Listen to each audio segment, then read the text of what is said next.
2 கொரிந்தியர் 2வது அதிகாரம் 14ஆம் வசனம் இந்த நாட்களில் அற்புதமான மைய வார்த்தையாக வசனமாக நாம் அடிப்படையாக வைத்து நாம் கற்றுக்கொண்டிருக்கிறோம்.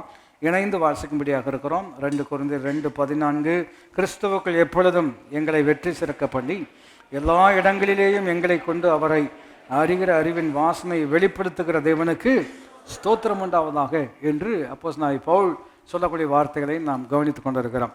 ஆக கிறிஸ்துவுக்குள் வெற்றி என்று சொல்லும் பொழுது உலகத்தில் வெற்றி என்று சொல்லப்படுவதற்கும் கிறிஸ்துவுக்குள் வெற்றி என்று சொல்லப்படுவதற்கும் என்ன இருக்கிறது, வித்தியாசம் இருக்கிறது என்பதை நாம் கவனித்திருக்கிறோம். உலகத்தில் நாம் நினைச்சதை செய்வது தான் வெற்றி, நினைத்ததை வாங்குவது தான் வெற்றி, நினைச்ச இடத்துக்கு போவது தான் சுதந்திரம் என்றெல்லாம் அவர்கள் ஒரு அணுகுமுறை வைத்திருக்கிறார்கள். ஆனால் வேதத்துக்குள் வரும் பொழுது, கிறிஸ்துவுக்குள் நாம் வரும் பொழுது நமக்கு எப்படிப்பட்ட வெற்றி வைத்திருக்கிறார் என்று கேட்போம் என்று சொன்னால், அவர் நினைத்ததை நாம் செய்வது தான் நமக்கு எப்படி இருக்கிறது, வெற்றியாக இருக்கிறது. அப்போ நான் நினைக்கிறதுல என்ன குறை இருக்கிறது, நான் நினைக்கிறத செஞ்ச என்ன தப்பு என்று கேட்கக்கூடிய கேள்விகள் எல்லாம் நியாயமான கேள்விகளாக இருக்கிறது.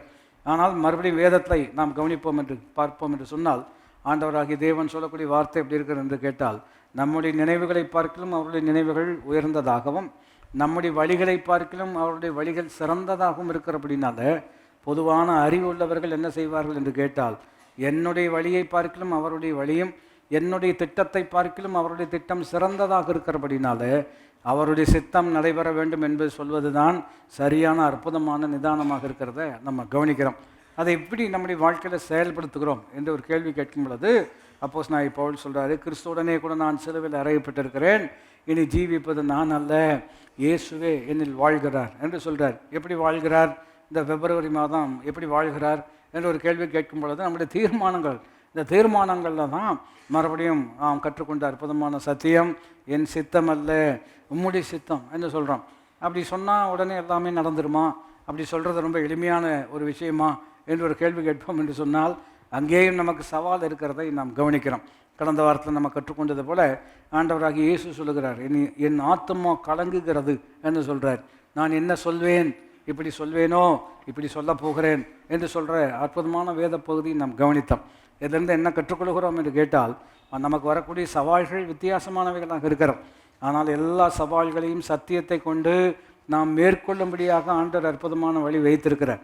அதற்கு அவர் முன்மாதிரியாக இருக்கிறத நம்ம கவனிக்கிறோம். ஆகினால அந்த வேத பகுதியை மறுபடியும் நினைவுபடுத்திக் கொள்ள வேண்டும் என்று சொன்னால், என் ஆத்மா கலங்குகிறது, நான் என்ன சொல்வேன் அப்படின்னு சொல்கிறார். அப்படின்னு என்ன சொல்கிறதுனே தெரியலங்கிறது போல் நம்முடைய வாழ்க்கையின் சூழ்நிலை இருக்கிறது. என்ன செய்யணும்னு எங்களுக்கு தெரியல. அப்போ அடுத்த பகுதி எப்படி சொல்லுகிறது என்று கேட்டால், இப்படி சொல்வேனோ அப்படின்னு சொல்கிறார். இப்படி சொல்வேனோ என்ன அர்த்தம் பாருங்கள். அப்போ இதை எப்படி நம்ம சூழ்நிலைக்கு பொருத்த முடியும் என்று கேட்டால், ஏன் இப்படி சொல்லக்கூடாதா அப்படின்னு சொல்லலாம், ஏன் இப்படி செய்யக்கூடாதா அப்படின்னு ஆப்ஷன் இருக்கிறது. அவங்களாம் இப்படி தான் செஞ்சுருக்கிறாங்க, அவங்களாம் நல்லா இல்லையா அப்படின்னு சொல்லுவாங்க. சிலர் இப்படியும் கூட செஞ்சுருக்கிறாங்க, அவங்களாம் பிழைக்க தெரிஞ்சவங்க, நீங்கள் ஏன் போட்டு குழப்பிக்கிறீங்க அப்படின்னு சொல்லக்கூடிய சூழ்நிலையெல்லாம் வரும். ஆனால் என்ன வித்தியாசம் என்று கேட்டால், மனுஷனுக்கு செம்மையாய் தோன்றுகின்ற வழி இருக்கிறது இல்லையா, ஆனால் முடிவு மரணமாக இருக்கும். கர்த்தர் நமக்கு வைத்திருக்கிற அற்புதமான வார்த்தை எப்படி இருக்குது என்று கேட்டால், அவர் என் ஆத்மாவை தேற்றுகிறார், என்னை நீதியின் பாதையில் நடத்துகிறார். ஆத்மா தேற்றம் என்று சொல்லும் பொழுது பாருங்கள், அது ரொம்ப அற்புதமான வார்த்தை. ஹீ ரெஸ்டோர்ஸ் மை சோல் அப்படின்னு இருக்கிறார். இந்த ரெஸ்டரேஷனுங்கிறது ரொம்ப அற்புதமான ஒரு அற்புதமான ஒரு சத்தியம்.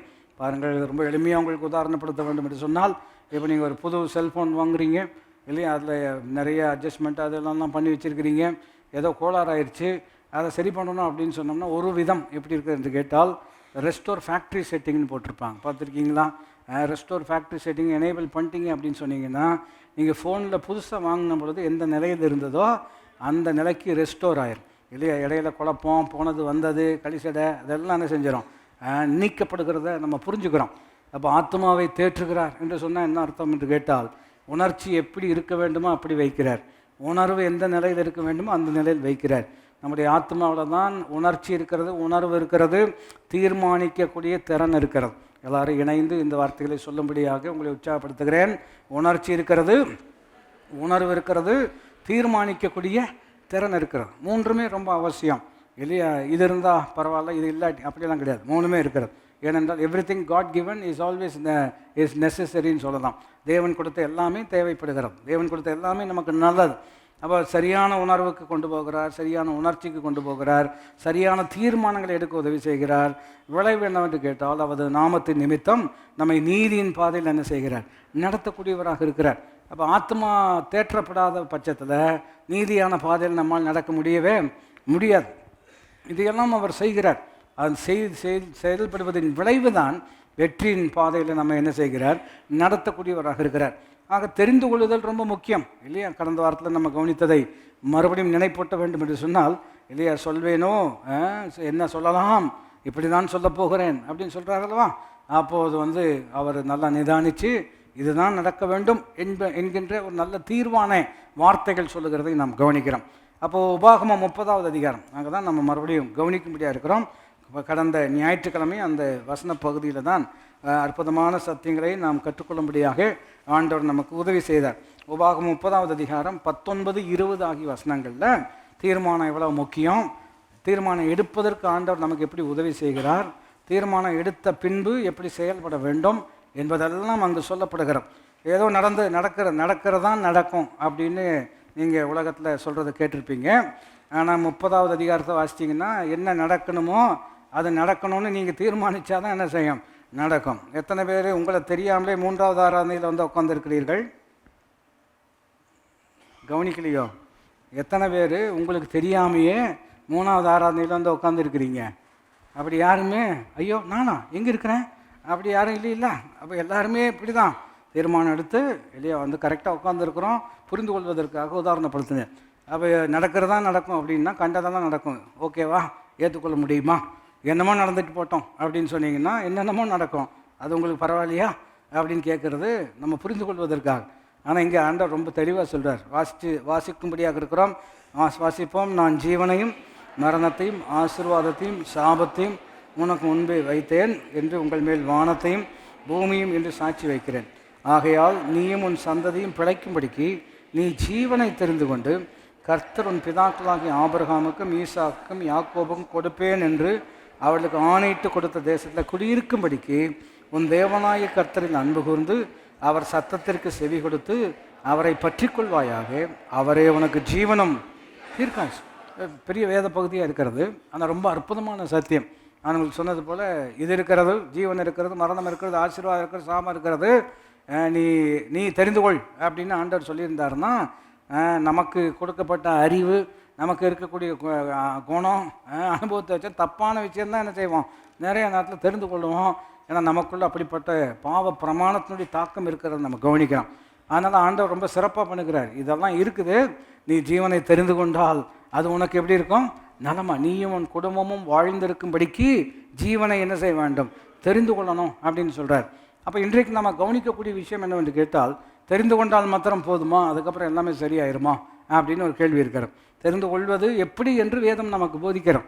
தெரிந்து கொண்டிருக்கிறீர்கள் என்பதை எவ்விதம் வெளிப்படுத்த முடியும் என்பதையும் வேதம் நமக்கு போதிக்கிறோம். நான் அதை திரும்ப சொல்லும்படியாக விரும்புகிறேன்.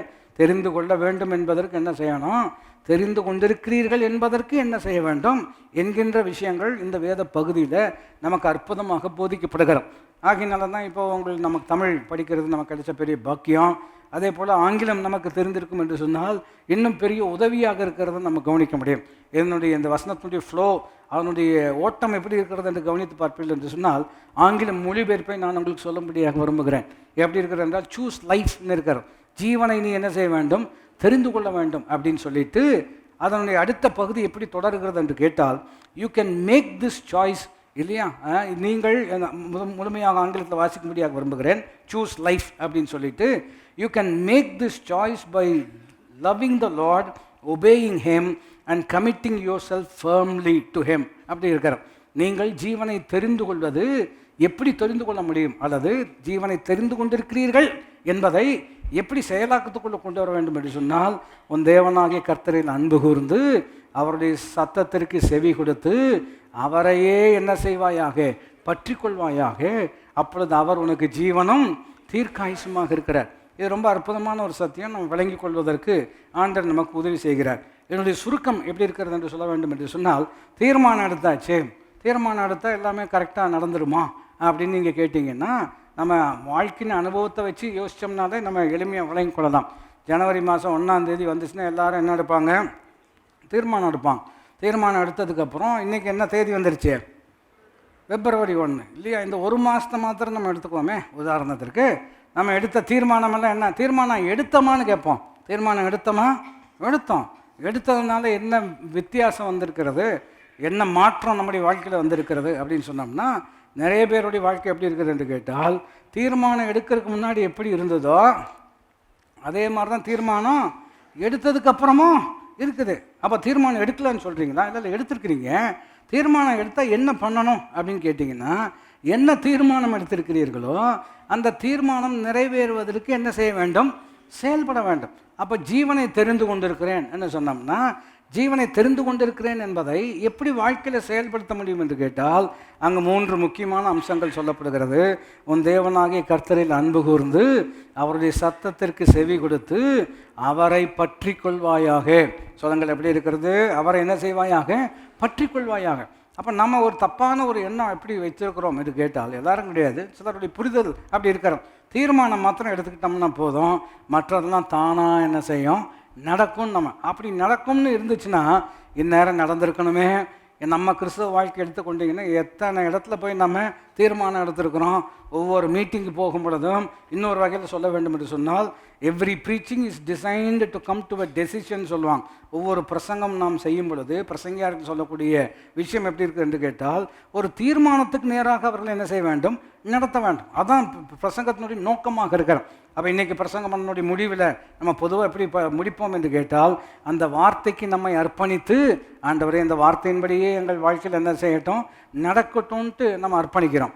அப்படி பார்க்கும் பொழுது கிறிஸ்தவர்களாக கொஞ்சம் வருஷம் இருக்கிறோம் அப்படின்னு சொன்னோம்னா, எத்தனை பிரசங்கம் கேட்டிருப்போம், எத்தனை இடத்துல கைதூக்கி நம்ம என்ன செஞ்சுருப்போம்? ஒப்பு கொடுத்துருப்போம். இத்தனை பிரசங்கம் கேட்டு இத்தனை கைதூக்கி ஒப்பு கொடுத்தோம். இப்படி தான் இருக்கிறோங்கிறது தான் கொஞ்சம் வருத்தமாக இருக்கிறது. ஒருவர் விதமாக சொன்னார், ஒருவருடைய வாழ்க்கை முறையை பார்த்துட்டு, என்னங்க இவ்வளோ பிரசங்கம் கேட்டு இப்படி இருக்கிறாங்க அப்படின்னு ரொம்ப வருத்தமாக சொன்னார். அதுக்கு போதகர் சொன்னார், இவ்வளோ பிரசங்கம் கேட்டனால தான் இப்படியாவது இருக்கிறாங்க, இன்னும் எதை காட்டிலும் மோசமாக தான் என்ன செய்வாங்க? இருப்பாங்க. எதுக்கு இப்படி சொல்லுகிறோம்? நம்மெல்லாம் சிலரெல்லாம் ரொம்ப வருஷம் பிறந்து வளர்ந்ததே சர்ச்சில் தான், அப்படிப்பட்ட ஒரு நிலையில் இருக்கிறோம். அவ்வளோ சீனியராக நீங்கள் இருக்கிறீங்களே, அதுக்கு அந்த அந்த அளவுக்கு ஏற்றார் போல் ஸ்பிரிச்சுவாலிட்டின்னு ஒன்றும் இல்லையே. இல்லையா? பாருங்கள், மெச்சூரிட்டி, முதிர்ச்சின்னு ஒன்று இல்லையே. பல முறை சொன்னதை திரும்ப சொல்லும்படியாக விரும்புகிறேன். சிலர் முதியவர்களாகத்தான் இருக்கிறார்களே தவிர முதிர்ச்சி உள்ளவர்களாக இருப்பதற்கு இல்லாமல் கூடாமல் போகுது. ஆனால் தான் சொல்கிறாங்க இல்லையா, வயசாகிடுச்சு, வயசுக்கு தகுந்த மாதிரி நடந்துக்கூடாதான் அப்படின்னு கேட்குறாங்கல்ல. யார் சொன்ன? வயசானா அதுக்கு தகுந்த மாதிரி நடந்துக்குவாங்கன்னு யார் சொன்னது? வளர்ச்சி வரணும், தீர்மானம் எடுக்கணும். தீர்மானம் எடுத்தால் மாத்திரம், நீங்கள் தீர்மானம் எடுத்திருக்கிறீர்கள் என்பதை எப்படி நிரூபிக்க முடியும் என்று கேட்டால், இங்கு 3 விஷயங்கள் சொல்லப்படுகிறது. ஆண்டவரே எப்படி செயல்படுகிறார் என்பதை நீங்கள் கவனிப்பீர்கள் என்று சொன்னால், எபேசியர்கள் நிருபம் 1வது அதிகாரத்தில் நம்ம அங்கே பார்க்க முடியும். God works in this particular way. அவருடைய சாயலாக தான் நம்மை படைத்திருக்கிறார். அப்படி என்று சொன்னால், அவர் தீர்மானம் எடுத்து செயல்படுவார் என்று சொன்னால், நீங்களும் நானும் தீர்மானம் எடுத்தால் அடுத்தது நாம் என்ன செய்ய வேண்டும்? செயல்பட வேண்டும் என்பது ரொம்ப ரொம்ப முக்கியம். ஆனால் நிறைய நேரங்களில் தீர்மானத்தோடு நின்று விடுகிறது விளைவு வாழ்க்கையில் தெய்வீகமான மாற்றங்கள் வராமல் இருக்கிறதை நாம் கவனிக்க முடியும். எபேசியர் 1வது அதிகாரத்தில் நீங்கள் கவனித்து பார்ப்பீர்கள் என்று சொன்னால், 11ஆம் வசனத்திலிருந்தே வாசிப்போம், கோர்வையை விளங்கிக் கொள்வதற்காக வாசிப்போம். மேலும் கிறிஸ்துவின் மேல் முன்னே நம்பிக்கையாக இருந்த நாங்கள் அவருடைய மகிமைக்கு புகழ்ச்சியாக இருக்கும்படிக்கு தமது சித்தத்தின் ஆலோசனைக்கு தக்கதாக எல்லாவற்றையும் நடப்பிக்கிற அவருடைய தீர்மானத்தின்படியே நாங்கள் முன்குறிக்கப்பட்டு கிறிஸ்துவுக்குள் அவருடைய சுதந்திரராகும்படி தெரிந்து கொள்ளப்பட்டிருக்கிறோம். குறிப்பிட்ட வார்த்தைகளை நீங்கள் கவனிக்கும்படியாக உங்களை உற்சாகப்படுத்துகிறேன். தமது சித்தத்தின் ஆலோசனைக்கு தக்கதாக எல்லாவற்றையும் நடப்பிக்கிற அவருடைய தீர்மானம். எளிமையாக சொல்லணும்னா, வி ஆர் ப்ரீடெஸ்டின்டு. ஏற்கனவே முன் குறிப்பு பண்ணியிருக்கிறார், தீர்மானம் பண்ணியிருக்கிறார். தீர்மானம் பண்ணினதுக்கப்புறம் என்ன பண்ணுகிறார் என்று ஒரு கேள்வி கேட்போம் என்று சொன்னால், 12ஆம் வசனம் சொல்கிறது, தமது சித்தத்தின் ஆலோசனைக்கு தக்கதாக எல்லாவற்றையும் என்ன செய்கிறார்? நடப்பிக்கிறார். அப்படின்னு என்ன அர்த்தம்? என்ன தீர்மானம் எடுத்திருக்கிறாரோ இப்போ அந்த தீர்மானம் நிறைவேறும்படியாக எல்லாவற்றையும் நடப்பிக்கக்கூடிய தேவனாக இருக்கிறார். இதன் அடிப்படையில் தான் ரோமர் 8:28 நம்ம கவனிக்கிறோம். அன்றியும் அவருடைய தீர்மானத்தின்படி அழைக்கப்பட்டவர்களாய் அவரிடத்தில் அன்பு கூறுகிறவர்களுக்கு கர்த்தர் சகலவற்றையும் நன்மைக்கு எதுவாக. அப்போது உங்களின் நற்கிரியைகளை ஆரம்பித்த ஆண்டவர் கிறிஸ்து இயேசுவின் நாள் பரியந்தம் அதை நடத்தி வருவார் என்று நம்பி அப்படின்னு இருக்கார். அப்போ இதெல்லாம் எதை போதிக்கிறது என்று கேட்டால், என்ன தீர்மானம் எடுத்திருக்கிறாரோ அந்த தீர்மானம் நிறைவேறுவதற்கு இன்றைக்கும் அவர் கிரியை செய்து கொண்டிருக்கிறார். உங்களை குறித்து என்னை குறித்து அற்புதமான தீர்மானம் எடுத்திருக்கிறார். என்ன தீர்மானம்? எளிமையாக சொல்ல வேண்டும் என்று சொன்னால், நீ வாளாகாமல் எப்படி இருப்பாய், தலையாக இருப்பாய்னு தீர்மானம் எடுத்த ஆண்டவர் இன்றைக்கு வாழ்க்கையில் தலை போகிற பிரச்சனை வரும் பொழுது இல்லையா, நம்மை சிறுமைப்படுத்தி அடிமைப்படுத்தி ஒதுக்கப்பட்ட ஒரு நிலையில் ஒரு மனிதனை வைக்கும் பொழுது அவன் கர்த்தரை நம்பி இருக்கிறபடினாலே அவன் கீழாகாமல் மேலாக இருக்கும்படிக்கு இன்றைக்கும் அவர் கிரியை செய்து கொண்டிருக்கிறார். ஏன் இன்றைக்கு கிரியை செய்து கொண்டிருக்கிறார்? அப்படி ரேண்டமாக கிரியை பண்ணுறாரா?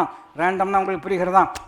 கண்ணுக்கு என்ன தோணுதோ என்ன படுதோ அப்படி ரேண்டமாக இங்கொன்று அங்கொன்று இங்கொன்று அங்கொன்று இல்லை கிடைக்கிறது வாய்ச்சா வாய்க்கட்டும், வாய்க்காட்டினா பரவாயில்ல, அட்லீஸ்ட் முயற்சியாவது பண்ணியிருக்கிறோம், அந்த தத்துவத்தில் வேலை செய்கிறாரா என்று கேட்போம் என்று சொன்னால் அப்படியெல்லாம் கிடையாது. அன்றியும் அவருடைய தீர்மானத்தின்படி அழைக்கப்பட்டு அவரில் அன்பு கூறுகிறவர்களுக்கு கவனிக்க வேண்டிய வார்த்தை சகலவற்றையும். எல்லாரும் இணைந்து சொல்ல முடியாது இருக்கிறோம். சகலவற்றையும்.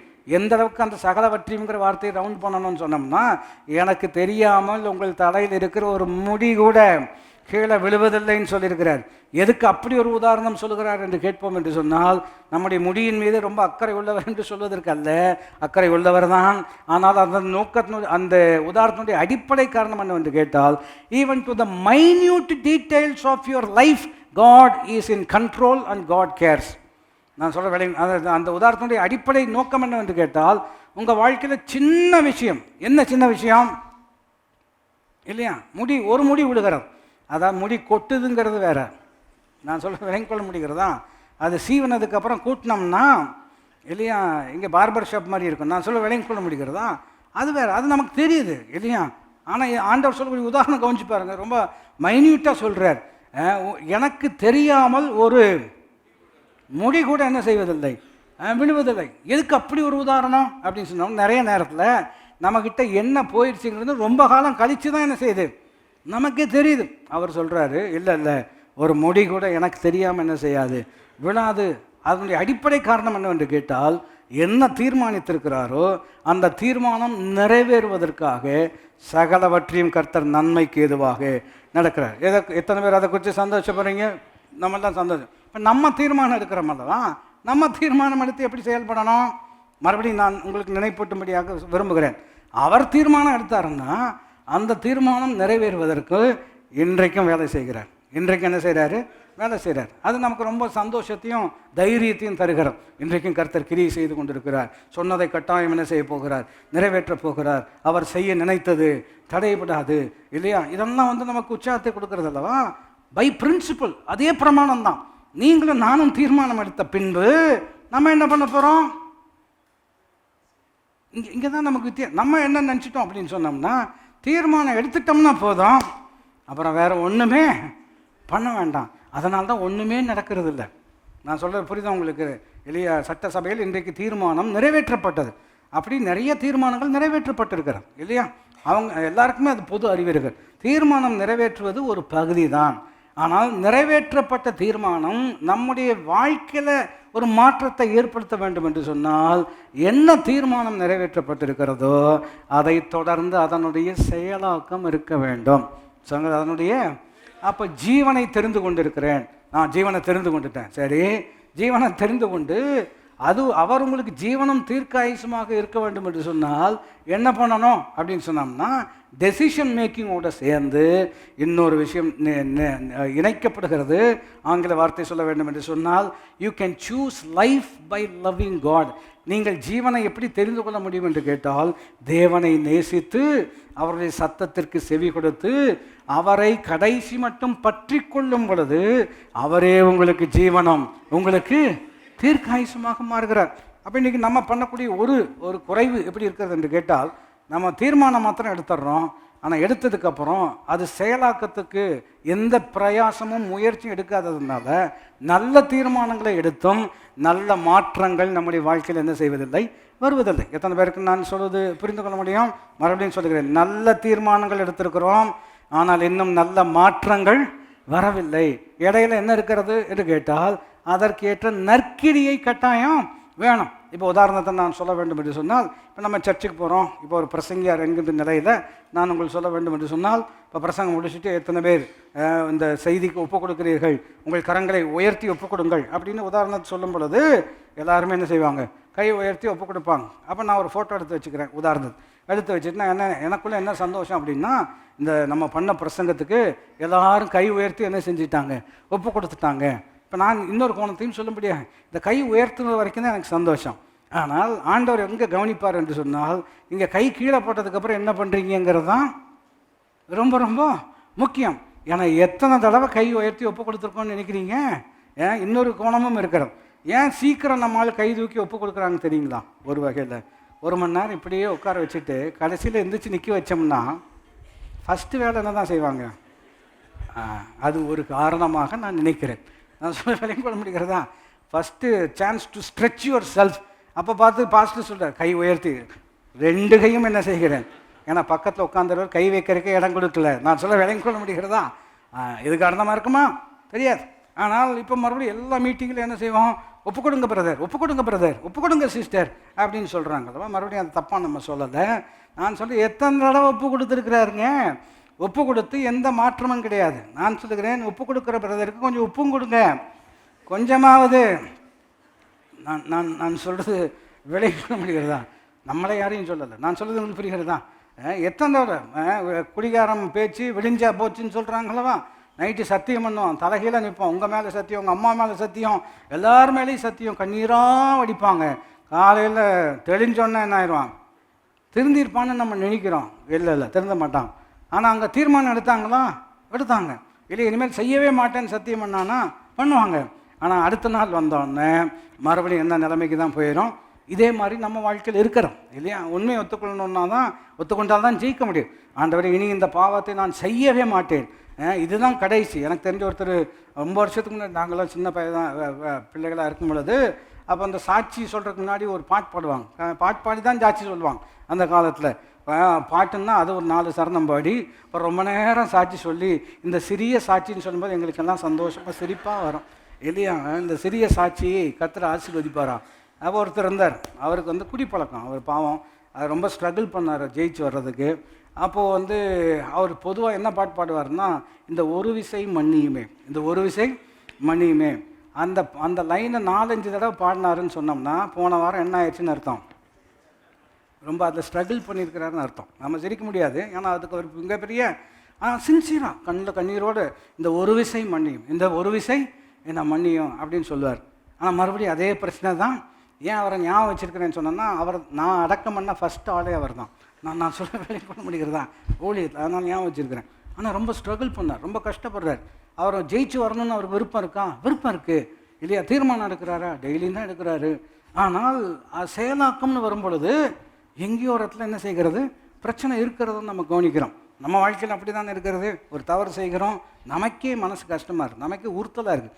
என்னடா திரும்ப திரும்ப நம்ம இதே பிரச்சனை, இதுதான் கடைசி, this is the last time, இதுக்கு மேலே நான் ஒருபோது நீ செய்ய போகிறதே இல்லை அப்படின்னு நம்ம தீர்மானம் எடுக்கிறோம். ஆனால் பிரச்சனை என்னன்னா, தீர்மானத்தோடு அங்கே நாம் நிற்கிறோமே தவிர, தீர்மானத்துக்கு அடுத்தது என்ன செய்ய வேண்டுமோ அதை செய்வதில் குறைவு இருக்கிறபடினால்தான் நல்ல தீர்மானங்கள் நாம் எடுத்தாலும் நல்ல மாற்றங்கள் நம்முடைய வாழ்க்கையில் என்ன செய்கிறதில்லை, வர்றதில்லை. எத்தனை பேருக்கு நான் சொல்வது புரிந்து கொள்ள முடியும்? ஜீவனை தெரிந்து கொண்டு, நீங்கள் ஜீவனை தான் தெரிந்து கொண்டிருக்கிறீர்கள் என்பதை எப்படி நிரூபிக்க முடியும் என்று கேட்டால், உன் தேவனாகிய கர்த்தரிடத்தில் அன்பு கூர்ந்து அவருடைய சத்தத்திற்கு செவி கொடுத்து அவரையே பற்றி கொள்வாயாக. இதை செய்யும் பொழுதுதான் அந்த தீர்மானத்தை நீங்கள் எடுத்திருக்கிறீர்கள் என்பதற்கு இது உறுதியாக இருக்கிறது. எத்தனை பேர் புரிந்தாமேன்னு சொல்ல முடியும்? உதாரணம் சொன்னால் நம்ம விளங்கி கொள்ளலாம். ஏன் இதை நம்ம கட்டாயம் விளங்கி கொள்ள வேண்டும்?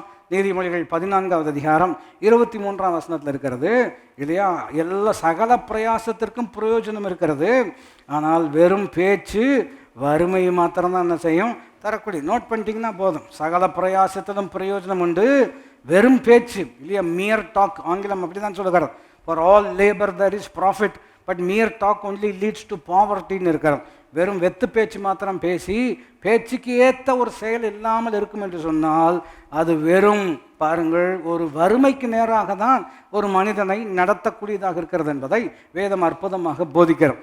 ஆகினால தான் பாருங்கள், ஜீவனை தெரிந்து கொண்டிருக்கிறோம் என்பதை எப்படி நிரூபிக்க முடியும் என்று கேட்டால், இந்த 3 விஷயங்கள் அந்த வேத பகுதியில் சொல்லுகிறது. இதே பிரமாணம் தான் எல்லா நிலைக்கும் பொருந்தக்கூடியதாக இருக்கிறத நம்ம கவனிக்கிறோம். அப்போ குறிப்பு இன்னொரு கோணத்தில் சொல்லணும் அப்படின்னு சொன்னோம்னா, இன்றைக்கி மத்தியானம் என்ன சமைக்கலாம் அப்படின்னு பேசுகிறீங்க, ரொம்ப ஆழமாக யோசிக்கிறீங்க, ரொம்ப ஆழமாக சிந்திக்கிறீங்க. ஒரு 4 பேர் உட்காந்துட்டு இதை செய்யலாமா, அதை செய்யலாமா, ஏன் இதையும் செய்யக்கூடாது, போன தடவை நம்ம செஞ்சோம் எப்படி சூப்பராக இருந்துச்சல்லவா, இப்படி எல்லாம் பேசி 1.5 மணி நேரம் பயங்கரமான டிஸ்கஷன் எல்லாம் போயிருக்கிறோம். டிஸ்கஷன் எல்லாம் முடிஞ்சதுக்கப்புறம் 1:45 ஆயிடுச்சு. நான் சொல்ல வேலையும் கொள்ள முடிக்கிறதா, இதுக்கப்புறம் எவனா சமைப்பானா, ஸ்விக்கி இருக்கிறது இல்லையா, நான் சொல்ல வேலையும் கொள்ள முடிக்கிறதா. அப்போ இவங்க நல்லா பேசினாங்களா, பேசினாங்க. நல்ல தீர்மானம் எடுக்கிறதுக்கு முயற்சி எடுத்தாங்க. பழைய எக்ஸ்பீரியன்ஸ் எல்லாம் கோட் பண்ணாங்களா, பண்ணாங்க. ஆனால் எங்கே தான் ஆர்டர் பண்ணாங்க. அப்போ இதுலேருந்து என்ன தெரிகிறது, நல்ல ஐடியா கொடுத்தீங்கன்னு தெரிகிறது. நான் சொல்ல வேலையும் கொள்ள முடிக்கிறதா. அப்போது முதல்லலாம் கவனித்து பார்த்தீங்க அப்படின்னு சொன்னால், நான் கவனித்தபடினாலும் உங்களுக்கு சொல்லுகிறேன், நீங்களும் கவனித்திருப்பீர்கள். அந்த காலத்தில் அம்மா அப்புறம் அக்கா அவங்க சொந்தக்காரங்களாம் வந்து உட்காந்து சமைக்க போகிறாங்க அப்படின்னு சொன்னோம்னா, அவங்களும் கால் நீட்டி பேசுவாங்க. பார்த்துருக்கீங்களா, பயங்கரமாக பேசுவாங்க. ஆனால் பேசும்போது என்ன பண்ணுவாங்க அப்படின்னு சொன்னீங்கன்னா, ஒருத்தர் போய் 1.5 கிலோ சின்ன வெங்காயமும் 1 கிலோ பூண்டு கொண்டாந்து நடுவில் போட்டுருவாங்க. பார்த்துருக்கீங்களா, அதெல்லாம் எங்கே பார்க்குறோம், போட்டுருவாங்க. பேசிகிட்டே இருப்பாங்க, 1 மணி நேரம் பேசுவாங்க. 1 மணி நேரம் பேசி முடிக்கும் பொழுது வெங்காயம் உரிச்சிருப்பாங்க, பூண்டும் உரிச்சிருப்பாங்க. என்ன செய்ய போகிறாங்க, பிரியாணி செய்வாங்க. இது 1.5 மணி நேரம் வெங்காயத்தை பற்றி பேசினாங்க. ஒருத்தர் சொல்லுவது எனக்கு நினைவுக்கு வருது. வெங்காயம் அப்படின்னு சொன்னால் என்ன அர்த்தம்னா, அப்படியே லேயராக இருக்கும். ஒவ்வொரு லேயராக எடுத்ததுக்கப்புறம் கடைசியில் பார்த்தீங்கன்னா அதுதான் வெங்காயம்னு சொன்னேன். நான் சொல்கிறது உங்களுக்கு புரிகிறதா? அப்படியே பேசிகிட்டே இருப்பார். 1.5 மணி நேரம் பேசுவார். 1.5 மணி நேரம். நான் வேறு பிரசங்கம் பண்ணேன் 1.5 மணி நேரம். நான் சொல்ல புரிகிறதா? அவர் கடைசியில் என்ன சொன்னார் அப்படின்னு சொன்னோம்னா, அதுதான் எங்களுக்கே. நான் சொல்ல உங்களுக்கு புரிகிறதா? அப்போது பேச்சு, வெறும் பேச்சு வந்து அது வறுமையை மாத்திரம் தான் என்ன செய்யும், கொண்டு வரக்கூடியதாக இருக்கிறது. அப்போ பிரயாசம் வேணும்னு இருக்கு. பிரயாசம் எதுவும் அடிப்படையில், இன்னொரு உதாரணம், பிரதான உதாரணம் சொல்ல வேண்டும் என்று சொன்னால், முக்கிய உதாரணம் சொல்ல வேண்டும் என்று சொன்னால் திருமணம் இல்லையா. திருமணம் என்று சொல்லும் பொழுது, போன வாரம் 2 கல்யாணம் நம்ம சர்ச்சில் நடந்தது. ரொம்ப சூப்பராக சிறப்பாக ஆண்டவர் மகிமையாக நடந்தது. அப்போ திருமணத்தில் ரொம்ப முக்கியமான பகுதி வந்து சால்மனைசேஷன் சொல்கிறது இல்லையா. இந்த திருமண உடன்படிக்கை நடத்தி வைக்கக்கூடிய நேரம் அப்படின்னு சொல்லுவாங்க. நான் நடத்துறதுனால அப்படி தான் சொல்லுவேன். அப்போ பார்த்தீங்கன்னா நீங்கள் எல்லாரும் அமைதி காத்து கவனம் கொடுத்து சொல்லப்படுகிறதை கேட்க, அதே சமயத்தில் இவர்களுக்காக ஜெபசிந்தையோடு கூட நீங்கள் இருக்கும்படியாக அதெல்லாம் சொல்கிறது. ஏன்னா அது ரொம்ப சாலம் ஒகேஷன் என்று சொல்கிறோம் இல்லையா, ரொம்ப முக்கியம். அதில் குறிப்பாக வந்து நீங்கள் கவனித்து பார்த்தீங்கன்னா பாருங்கள், கிறிஸ்தவுக்கு அருமையான சகோதரன் சோ இல்லையா, நீர் பரிசுத்த விவாக நிலைமையில் திருமண நிலைமையில் ஒருமித்து வாழ சோவை உமக்கு மனைவியாக ஏற்றுக்கொண்டு வாழ்விலும் தாழ்விலும் சுகத்திலும் துக்கத்திலும் அவர் மரணம் உம்மை பிரிக்கும் வரை பிறர் முகம் பாராமல் இவருக்கே மனைவியாக இருப்பீராம் அப்படின்னு கேட்டோடனே அவர் முன்னமே நான் சொல்லுவேன். நான் சொன்னதுக்கப்புறம் கடைசியில் தான் என்ன செய்யணும், பதில் சொல்லணும்னு சொல்லி வச்சுருப்பேன். சிலர் வந்து இதெல்லாம் உங்களுக்கு தெரியாது அல்லவா, நம்ம என்ன சொல்கிறோம்ட்டு சொல்லி வச்சுருவான். சிலர் முடிச்சதுக்கப்புறம் அப்படியே பார்ப்பாங்க. ஏன்னா அவனுக்கு ஒன்று டென்ஷன் வேறு, அப்புறம் நம்ம வேறு நிறைய சொல்கிறோமா, அப்படியே பார்ப்பான். இருப்பேன்னு சொல்லு. அவன் என்ன சொல்லுவான், இருப்பேன் அப்படின்னு என்ன செய்வான். நான் கவனிச்சதில் பார்த்தீங்கன்னா பெண்கள் தான் தைரியமாக சொல்கிறான் இருப்பேன் அப்படின்னு. நான் தான் சொல்ல முடிகிறதா, இவனாவது பயந்து இருப்பேன் அப்படிம்பா. பொதுவாக நீங்கள் அடுத்த கல்யாணத்துலேருந்து கவனிச்சு பாருங்கள், பெண்கள்னால் எப்படி சொல்லுவாங்க, ஒரு கை பார்க்காம விடுறதில்லைங்கிற மாதிரி இருப்பேன் இருந்து காட்டுவேன் அப்படிங்கிற மாதிரி சொல்லுவாங்க. அப்போ எதுக்கு இந்த உதாரணம் சொல்கிறேன் அப்படின்னா, இருப்பேன்னு நீங்கள் சொல்கிறீங்களா, இங்கிலீஷில் சொல்லணும்னா ஐ வில் அப்படின்னு சொல்லணும். சொல்லுங்கள், ஐ வில் அப்படின்னா உங்கள் சுய சித்தம், ஐ வில் நான் செய்வேன் அப்படிங்கிறது. இன்னொரு வார்த்தையும் சொல்லுவாங்க சில நேரத்தில், ஐ வில்லுக்கு பதில் ஐ டூ அப்படின்னு சொல்லுவாங்க. என்ன சொல்லுவாங்க, ஐ டூ அப்படின்னு சொல்லுவாங்க. அப்போ அந்த வார்த்தையை முக்கியப்படுத்தி உதாரணத்தை சொல்ல வேண்டும் என்று சொன்னால், after you say I do, what do you do? நான் சொல்கிற விளங்கிக் கொள்ள முடியாது. After you say I do, what do you do அப்படின்னா, you should do what you said you will do. அதான் அதனுடைய கருத்து. இருப்பேன் செய்வேன் அப்படின்னு சொன்னோம்னா என்ன செய்யணும், என்ன செய்வேன்னு சொன்னீங்களோ அதை என்ன செய்யணும், செய்வேன். இப்போ தீர்மானம் எடுத்தாச்சு. தீர்மானம் எடுத்ததுக்கப்புறம் இருப்பேன்னு சொன்னதுக்கப்புறம் அப்புறம் என்ன தான் பண்ணணும், இருந்து தான் ஆகணும். எப்படி சொல்கிறார் பார்த்தீங்களா? எப்படி தான் என்ன தான் ஆகணும்? இருந்து தான் ஆகணும். இருப்பேன்னு சொல்கிறதுக்கு எவ்வளோ நேரம் ஆகும்? யோசிச்சு பார்த்துருக்கீங்களா? இருப்பேன் அப்படின்னு சொல்கிறதுக்கு எவ்வளோ நேரம் ஆகும்? பெரிய 1.5 செகண்ட் கூட என்ன செய்யாது, ஆகாது. ஆனால் இருக்கணும், அதுக்கு எவ்வளோ நாள் ஆகும்? அதுதான் மரணம் நம்மை, நான் சொல்ல விளையும் கொள்ள முடிகிறது தான்.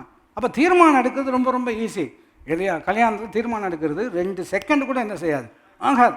ஆனால் அந்த தீர்மானம், இந்த தீர்மானம்தான் நீங்கள் எடுத்திருக்கிறீர்கள் என்பதற்கு என்ன ஆதாரம் என்று கேட்டால், இந்த தீர்மானத்தோடு எதெல்லாம் சம்பந்தப்பட்டிருக்கிறதோ அதையெல்லாம் வாழ்நாள் முழுவதும் என்ன செய்ய வேண்டும்? ஐ டூ அப்படின்னு சொல்லிட்டு 3 மாதத்தில் ஐ டூ என்ன சொல்கிறாங்க? ஐ டூ இல்லையா? பழம் எப்போ வரும்? ஒன்றும் விதைக்கவே இல்லை, பழமே என்ன செய்யாது, வராது. எப்போவுமே என்ன தான், ஐ டூ டூ டூ. நிறைய ஞாபகம் வருது, சொல்ல முடியாது, நான் சொல்கிறது விளையும் கொள்ள முடிகிறது தான். அப்போ குறிப்பு என்னவென்று கேட்டால், இப்போது தீர்மானம் எடுத்தாச்சு, இருப்பேன்னு சொல்லியாச்சு. தீர்மானம் எடுத்தோன்னே நான் தீர்மானம் எடுத்துட்டேன், அதோடு முடியறது இல்லையா? இல்லையா? இந்த 3 மாதம் 4 மாதம்லாம் கல்யாணம் ஆகி முடிஞ்சதுக்கப்புறம் நீங்கள் வெளியில் போகும் பொழுது வரும்போது கருவேப்பிலை கொத்தமல்லி வாங்கிட்டு வந்துடுங்க அப்படின்னு சொன்னோன்னே, ஐயோ இதெல்லாம் பண்ணணுமா? பின்ன ஐடுன்னா வாழ்விலும் தாழ்விலும். வாழ்ந்திருக்கும் போது தான் கருவேப்பிலை, நான் சொல்ல விளங்கி கொள்ள முடியுறதா? தாழ்ந்திருக்கும் போது உங்களை பொறிச்சு எடுப்பார்கள், நான் சொல்ல புரியுதா உங்களுக்கு? அப்போ இருப்பேன் அப்படின்னு சொன்னோம்னா இதெல்லாம் இன்க்ளூடட் இல்லையா? அப்போ ஒரு வேலை சொல்கிறாங்க, இவ வேற அப்படின்னு நீங்கள் சொல்கிறத அவங்களுக்கு கேட்டுரும். அப்போ அவங்க என்ன சொல்லுவாங்க, நான் வேற இல்லை, நான் அவளே தான் இருப்பேன்னு சொன்னேன் இல்லையா, இருக்கிறேன். நீங்கள் என்ன செய்ய வேண்டும்? எதுக்கு இப்படியெல்லாம் உதாரணப்படுத்துகிறோம்? தீர்மானத்தோடு நிற்காது. அதனால் தீர்மானமே பண்ணலை அப்படின்னு சொன்னால் அதுவே ஒரு தவறான தீர்மானமாக என்ன செய்து விடுகிறது, மாறிவிடுகிறது. அப்போ ஜீவனை தான் தெரிந்து கொண்டிருக்கிறேன், அவருடைய வார்த்தையை தான் தீர்மானமாக எடுத்திருக்கிறேன் என்று சொன்னால் கை உயர்த்தி ஒப்பு கொடுப்பது ரொம்ப சந்தோஷம். ஆனால் கையை கீழே போட்டதுக்கப்புறம் என்ன தீர்மானம் எடுத்திருக்கிறோமோ அந்த தீர்மானம் நிறைவேறுவதற்கு முயற்சி எடுக்காத பட்சத்தில் நல்ல தீர்மானமாக இருந்தாலும் நல்ல மாற்றங்கள் வாழ்க்கையில் என்ன செய்யாது, வராது. ஆகினால்தான் தான் சிலர் இப்படி ஒரு நிலைக்கு வந்துட்டாங்க. எந்த நிலைக்கு வந்துட்டாங்கன்னா, நாங்களே இவ்வளோ வருஷமாக சர்ச்சுக்கு போகிறோம், ஒன்றும் பெருசாக என்ன செய்யலை, மாற்றமே வரல. நாங்கள் கேட்காத பிரசங்கமா, நாங்கள் ஒப்பு கொடுக்காத கூட்டமா, அது எல்லாமே உண்மை தான். மறுபடியும் சொல்லுகிறேன், இருப்பேன்னு சொன்னதுக்கப்புறம் வாழ்நாள் எல்லாம் என்ன செய்ய வேண்டும், இருக்கத்தான் வேணும். அப்போ நீங்கள் வாழ்நாள் முழுவதும் உண்மையாக இருப்பதின் மூலமாகத்தான் அன்னைக்கு நீங்கள் எடுத்த தீர்மானம் சரி என்பதை நாம் என்ன செய்ய முடியும், நிரூபிக்க முடியும். எத்தனை பேர் புரிந்தாமேன்னு சொல்ல முடியும்? இன்னொரு உதாரணம் உங்களுக்கு சொல்லணும் அப்படின்னு சொன்னோம்னா, இப்போ கவனித்து பார்த்தீங்கன்னா, இப்போது ஆன்லைனில் ஃபார்ம் ஃபில் பண்ணுறீங்க இல்லையா? ஆன்லைனில் ஃபார்ம் ஃபில் பண்ணுறீங்க. சில நேரத்தில் நம்ம பாட்டு ஃபில் பண்ணிவிட்டு சப்மிட்டுன்னு கொடுத்துருவோம். சப்மிட்னு கொடுத்தா அடுத்த பேஜுக்கு என்ன செய்யாது, போகவே போகாது. எல்லாருக்கும் அந்த அனுபவம் இருக்குது. அடுத்த பேஜுக்கு என்ன செய்யாது.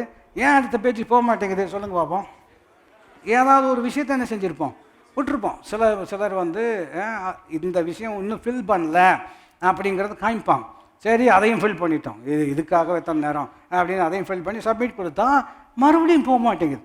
என்னடா இதுக்கு பேசாமல் நேராக அவங்ககிட்ட போகலாமே அப்படிங்கிற மாதிரி தோணும். மறுபடியும் எல்லாமே ஃபில் பண்ணி தானே இருக்குது. கடைசியில் பார்த்தீங்கன்னா ஐ எக்ரி டு டேர்ம்ஸ் அண்ட் கண்டிஷன்ஸ்னு ஒன்று இருக்கும். அதான் என்ன பண்ணியிருக்க மாட்டோம், அதை பண்ணியிருக்க மாட்டோம். இப்போ அதை பண்ணால் தான் சப்மிட் ஆகும். நான் சொல்ல விளங்கி கொள்ள முடிகிறது தான். இப்போ டேர்ம்ஸ் அண்ட் கண்டிஷன்ஸ் எத்தனை பேர் படித்து to read terms and condition option கொடுத்துருப்பான். அதை கிளிக் பண்ணிங்க அப்படின்னு சொன்னீங்கன்னா தலை ஒரு மாதிரி சுத்தம். நான் சொல்ல உங்களுக்கு புரிகிறதா? டெக்னிக்கல் வேர்ட்ஸாக என்ன செஞ்சுருப்பாங்க, போட்டிருப்பாங்க. அதாவது என்ன டெக்னிக்கல் வேர்ட்ஸ்னால், நஷ்டம் வந்தால் உங்களை சேர்ந்தது, லாபம் வந்தால் எங்களுக்கு சேர்ந்ததுங்கிறது சுருக்கம். நான் சொல்ல வேலையும் கொண்டு முடிகிறதா? ஆனால் அப்படி போர்டிங் போட்டுக்க மாட்டான். எல்லாருக்கும் அதெல்லாம் உட்காந்து நிதானித்து படித்து அதெல்லாம் நமக்கு காரியமாகணும். அதனால் எக்ரி அப்படின்னு கொடுத்து கிளிக் பண்ணிங்கன்னா அடுத்த பேஜுக்கு என்ன செஞ்சிடும், போயிடும். அதுக்கப்புறம் தான் நமக்கு தெரிகிறது நீதிமொழிகள் ஒரு வசனம், நீ படுத்திருக்கும் படுக்கையும் அவன் எடுத்துக்கொண்டு போவான்னு இருக்கிறது இல்லையா? நான் சொல்ல விளங்கி கொள்ள முடிகிறதா? அப்போ தான் புரியுது இந்த டேர்ம்ஸ் அண்ட் கண்டிஷன்ஸில் இவ்வளவு. எதுக்கு இந்த உதாரணம் சொல்லுகிறோம்? நீங்கள் ஃபுல்லாக ஃபில் பண்ணாத பட்சத்தில் அடுத்த பேஜுக்கு என்ன செய்யாது, போகாது. நல்ல தீர்மானம் தான், ஆனால் நல்ல காரியம் நடக்கணும், நல்ல மாற்றம் வரணும் அப்படின்னு சொன்னோம்னா நல் தீர்மானங்கள் நல் நடக்கையோடு இணைக்கப்பட்டிருக்கிறது. வாய் திறந்து சொல்ல முடியா இருக்கிறோம். நல் தீர்மானங்கள், ஆமாம், கணவனாக இருப்பேன், நல்ல தீர்மானம். மனைவியாக இருப்பேன், நல்ல தீர்மானம். ஆனால் அந்த நல்ல தீர்மானத்தினால நல் வாழ்க்கை அமைய வேண்டும் என்று சொன்னால் நல் நடக்கையோடு சம்மந்தப்பட்டிருக்கிறது. எத்தனை பேருக்கு நான் சொல்வது புரிகிறது?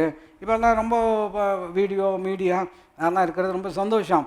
அதனால் யார் கல்யாணம் பண்ணாலும் யூடியூப்பில் அவங்க போட்டு விட்டுடுறாங்க இல்லையா? நானும் கல்யாணம் பண்ணியிருக்கேன்னு வீடியோ எல்லாம் போட்டு விட்ருவாங்க. அதான் ரொம்ப கிளாமரஸாக தான் என்ன செய்கிறது பண்ணிருக்கு. பையன் அப்படி கண்ணாடி எடுத்து இப்படி மாட்டுறாரு, பொண்ணு அப்படி வராங்க, அதெல்லாம் சூப்பராக தான் இருக்கிறது இல்லையா? அதை வந்து ஒரு 10-15 நிமிஷத்தில் முடிச்சிடுவாங்க இல்லையா? ஐடோன்னு முடிச்சிடுவாங்க. அதுக்கப்புறம் வீடியோவே ரிலீஸ் பண்ண மாட்டாங்க. நான் சொல்கிறது விளையும் கொள்ள முடிகிறதா? அப்புறம் வாழ்க்கை என்ன ஆச்சு? நான் சொல்கிறது விளையும் கொள்ள முடிகிறதா? குறிப்பு என்னவென்று கேட்டால் நல்ல தீர்மானம், ஆனால் நல் வாழ்க்கை அமைய வேண்டும் என்று சொன்னால் இந்த நல்ல தீர்மானம் நல் நடக்கையினால் நிரூபிக்கப்படக்கூடியதாக இருக்கிறது. அப்போ நீங்கள் ஜீவனை தான் தெரிந்து கொண்டீர்கள் என்று எப்படி நிரூபிக்க முடியும்? ஜீவனை தான் தெரிந்து கொண்டீர்கள் இல்லையா? ஆண்டவர் சொன்னார், சாபம் இருக்குது, ஆசீர்வாதம் இருக்கிறது இல்லையா, மரணம் இருக்கிற, ஜீவன் இருக்கிற, நான் ஜீவனை தெரிந்து கொண்டிருக்கிறேன் அப்படிங்கிறது எப்படி நிரூபிக்கப்படும் என்று கேட்டால், எப்படி தெரிந்து கொள்ள முடியும் என்று கேட்டால், தெரிந்து கொண்டால் என்ன நடைபெற வேண்டும் என்று கேட்டால், உன் தேவனாகிய கர்த்தரிடத்தில் அன்பு கூர்ந்து அவருடைய சத்தத்திற்கு செவி கொடுத்து அவரையே நீ என்ன செய்வாயாக, பற்றிக்கொள்வாயா. திரும்ப இந்த வார்த்தைகளை சொல்லும்படியாக விரும்புகிறேன். நல்ல தீர்மானம், நல்ல மாற்றம் வர வேண்டும் என்று சொன்னால் நல் நடக்கை கட்டாயம் மிகவும் அவசியம். ஆகினால் ஒரு வேளை ஃப்ரஸ்ட்ரேட்டடாக நீங்கள் இருக்கலாம். சிலர், நான் எவ்வளோ தீர்மானம், நான் சின்சியராக ஜோம் பண்ணேன். சின்சியராக ஜோம் பண்ணுறதுலாம் ரொம்ப நல்லதுங்க. What you do after you pray, அதான் ரொம்ப முக்கியம். அடுத்தது இல்லையா, நான் எல்லாம் ஆண்டவர்கிட்ட சொல்லிட்டேன். சிலர் அப்படி சொல்லுவாங்க, நீங்கள் இதை கேட்டுருக்கலாம், எல்லாமே ஆண்டவர்கிட்ட சொல்லிட்டேன். சரி, ஆண்டவர்கிட்ட சொல்லிட்டீங்க, ரொம்ப சந்தோஷம். அவர் உங்கள்கிட்ட என்ன சொன்னார்? அவர் உங்கள்கிட்ட என்ன சொன்னார்? சரி, ஆண்டவர்கிட்ட சொல்லிட்டீங்க, இப்போ என்ன பண்ண போகிறீங்க? இடையில ஒரு விஷயம் இருக்கிறது அல்லவா? மறுபடியும் இதை உதாரணப்படுத்தினால் வழங்கிக் கொள்வதற்கு ஏதுவாக இருக்கும். திராட்சரசம் குறைவாக இருக்கிறது, இந்த குறைவு நிவர்த்தியாக வேண்டும் இல்லையா? அப்போது மரியாள் ஒரு வார்த்தை சொல்கிறாங்க, அவர் உங்களுக்கு என்ன சொல்லுகிறாரோ அப்படி செய்யுங்கள் இல்லையா? இப்போ கேள்வி வந்து குறை நிவர்த்தி ஆகணுமா? ஆமாம், அதெல்லாம் அவர்கிட்ட சொல்லிட்டேன். அவர்கிட்ட சொல்லிட்டீங்க, கரெக்டு தான். அவர் என்ன சொன்னார்? அதான் கேள்வி. அவர் சொல்லுவாருங்களா? ஆமாம்மா, கட்டாயம் என்ன செய்ய. இது ஆன்சரிங் மிஷின் மாதிரி கிடையாது. இப்போ சில நேரங்கள் ஆன்சரிங் மிஷினெல்லாம் நீங்கள் புரிந்திருப்பீர்கள் என்று நம்புகிறேன் இல்லையா? அப்போ வந்து பார்த்தீங்கன்னா, we are not here to take your call, உங்களுடைய அழைப்பை ஏற்றுக்கொள்ள நாங்கள் இல்லை, ஒரு செய்தி மாத்திரம் விட்டுருங்கன்னு சொல்லுவாங்க, லீவ் அ மெசேஜ்னு சொல்லுவாங்க. அப்போது அந்த ஆன்சரிங் மிஷினில் நீங்கள் சொன்னீங்க அப்படின்னு சொன்னால், அவங்க எப்போ வந்து அதை பார்க்குறாங்களோ, எப்போ கேட்குறாங்களோ அப்போ தான் அவங்களுக்கு என்ன செய்வாங்க, ஆன்சர் பண்ணுவாங்க. இது நம்ம எல்லாருக்கும் புரிஞ்சிருக்கிறோம். ஆண்டவர் என்று வரும்பொழுது ஆன்சரிங் மிஷின் எல்லாம் ஒன்றும் கிடையாது, ஆன்சரிங் மிஷினே கிடையாது. அவர்கிட்ட எப்படி இருக்கிறது என்று கேட்டால், என்னை நோக்கி கூப்பிடு, அப்பொழுது நான் உனக்கு மறு உத்தரம். நான் சொல்கிறது எத்தனை பேர் புரிந்து கொள்ளக்கூடியதாக இருக்கிறது? எரேமியா 33 இருக்கிறது. என்னை நோக்கி கூப்பிடு, அப்பொழுது நான் உனக்கு மறு உத்தரவு அருளி உனக்கு அறியாததும் உனக்கு எட்டாததுமான பெரிய காரியங்களை உனக்கு. இது எந்த கான்டெக்ஸ்டில் வருகிறது? ப்ரேயர். நான் சொல்ல விஷயம் கொள்ள முடிகிறதா? சிலர் நம்ம என்ன நினைக்கிறோம்னா, எல்லார்கிட்ட சொல்லிட்டோம், இதுக்கு ஒரு வசனமும் நான் உங்களுக்கு சொல்ல முடியும். ஒன்றை குறித்தும் கவலைப்படாமல் எல்லாவற்றையும் குறித்து ஸ்தோத்திரத்தோடைய கூடிய ஜெபத்தினாலும் வேண்டியதினாலும் தேவனுக்கு. அப்போ நம்மளை பொறுத்த வரைக்கும் என்ன ஆயிடுச்சுன்னா, சொல்ல வேண்டியது சொல்லியாச்சு, அதோட என் வேலை முடியுது. இல்லை, நீங்கள் சொல்லும் பொழுது அப்பொழுது எல்லா புத்திக்கும் மேலான தேவ சமாதானம் உங்களை இருதயங்களையும் சிந்தைகளையும் கிறிஸ்தியேசுக்குள்ளாக காத்துக்கொள்வதின் விளைவுதான் 8ஆம் வசனம் இருக்கிறது. உண்மை உள்ளவைகளோ, ஒழுக்கம் உள்ளவைகளோ, கற்புள்ளவைகளோ, புண்ணியம் எதுவோ, புகழ் எதுவோ அவைகளையே. இப்போ அங்கே ஒரு ரெஸ்பான்சிபிலிட்டி இருக்குதா இல்லையா? நான் எல்லாம் அவர்கிட்ட சொல்லிட்டேங்கிறது உண்மை, அது கட்டாயம் செய்யணும். என் இருதயத்தை அவரிடத்தில் ஊற்றிவிட்டேன், ரொம்ப சந்தோஷம். இப்போ அடுத்த கேள்வி என்னவென்று கேட்டால், அவர் உங்களுக்கு என்ன சொல்லுகிறாரோ அதன்படி செய்யுங்கள். வாய் திறந்து சொல்ல முடியாது இருக்கிறோம். அவர் உங்களுக்கு, அப்போ நான் கேட்குறேன், சொல்லுவாருங்களா அப்படின்னு கேட்டிங்கன்னா கட்டாயம் சொல்லுவார். பைபிள் என்ன சொல்லுது? உண்மையில் என் கண்ணை வைத்து உனக்கு ஆலோசனை. கண்ணை வைத்துன்னு சொன்னோம்னா ஃபோக்கஸ் உங்கள் மேலே தான் வச்சுருக்கிறார். அதை இவ்விதம் எளிமைப்படுத்தி நான் உங்களுக்கு உதாரணப்படுத்தியிருக்கிறேன். ஆண்டவர் உங்கள் கூட பேசும்போது உங்களை தான் பார்த்து பேசுகிறார். நீங்கள் யாரை பார்க்கணும்? அவரை தான் பார்க்கணும் இல்லையா? அது ஒரு வகை எளிமையான உதாரணம். இன்னொரு உதாரணம் நான் உங்களுக்கு நினைப்பூட்ட வேண்டும் என்று சொன்னால், ஆகார் ஆண்டவருக்கு ஒரு பேர் வைக்கிறாங்க, எல் ரோஹி இன்னொரு பேர் வைக்கிறாங்க. பாட்டிலெல்லாம் அந்த வார்த்தைகள் பயன்படுத்துகிறோம். அதனுடைய அர்த்தம் என்னவென்று கேட்டால், என்னை காண்கிறவரை நான் கண்டேன். எல்லாரும் இணைந்து சொல்ல முடியாது, என்னை காண்கிறவரை ஆங்கிலம் எப்படி இருக்குது என்று கேட்டால், I have seen him who always sees me. எப்பொழுதுமே என்னை பார்க்கிறவரை நான் பார்த்தேன். கருத்து எப்படி வருகிறது? எப்போவுமே அவர் என்ன தான் பார்த்துட்டு இருந்தார், இன்றைக்கி தான் அவரை நான் பார்த்தேன். நான் சொல்கிற வேலை சிலர் நேரத்தில் நம்ம இதெல்லாம் எளிமையான உதாரணங்கள்.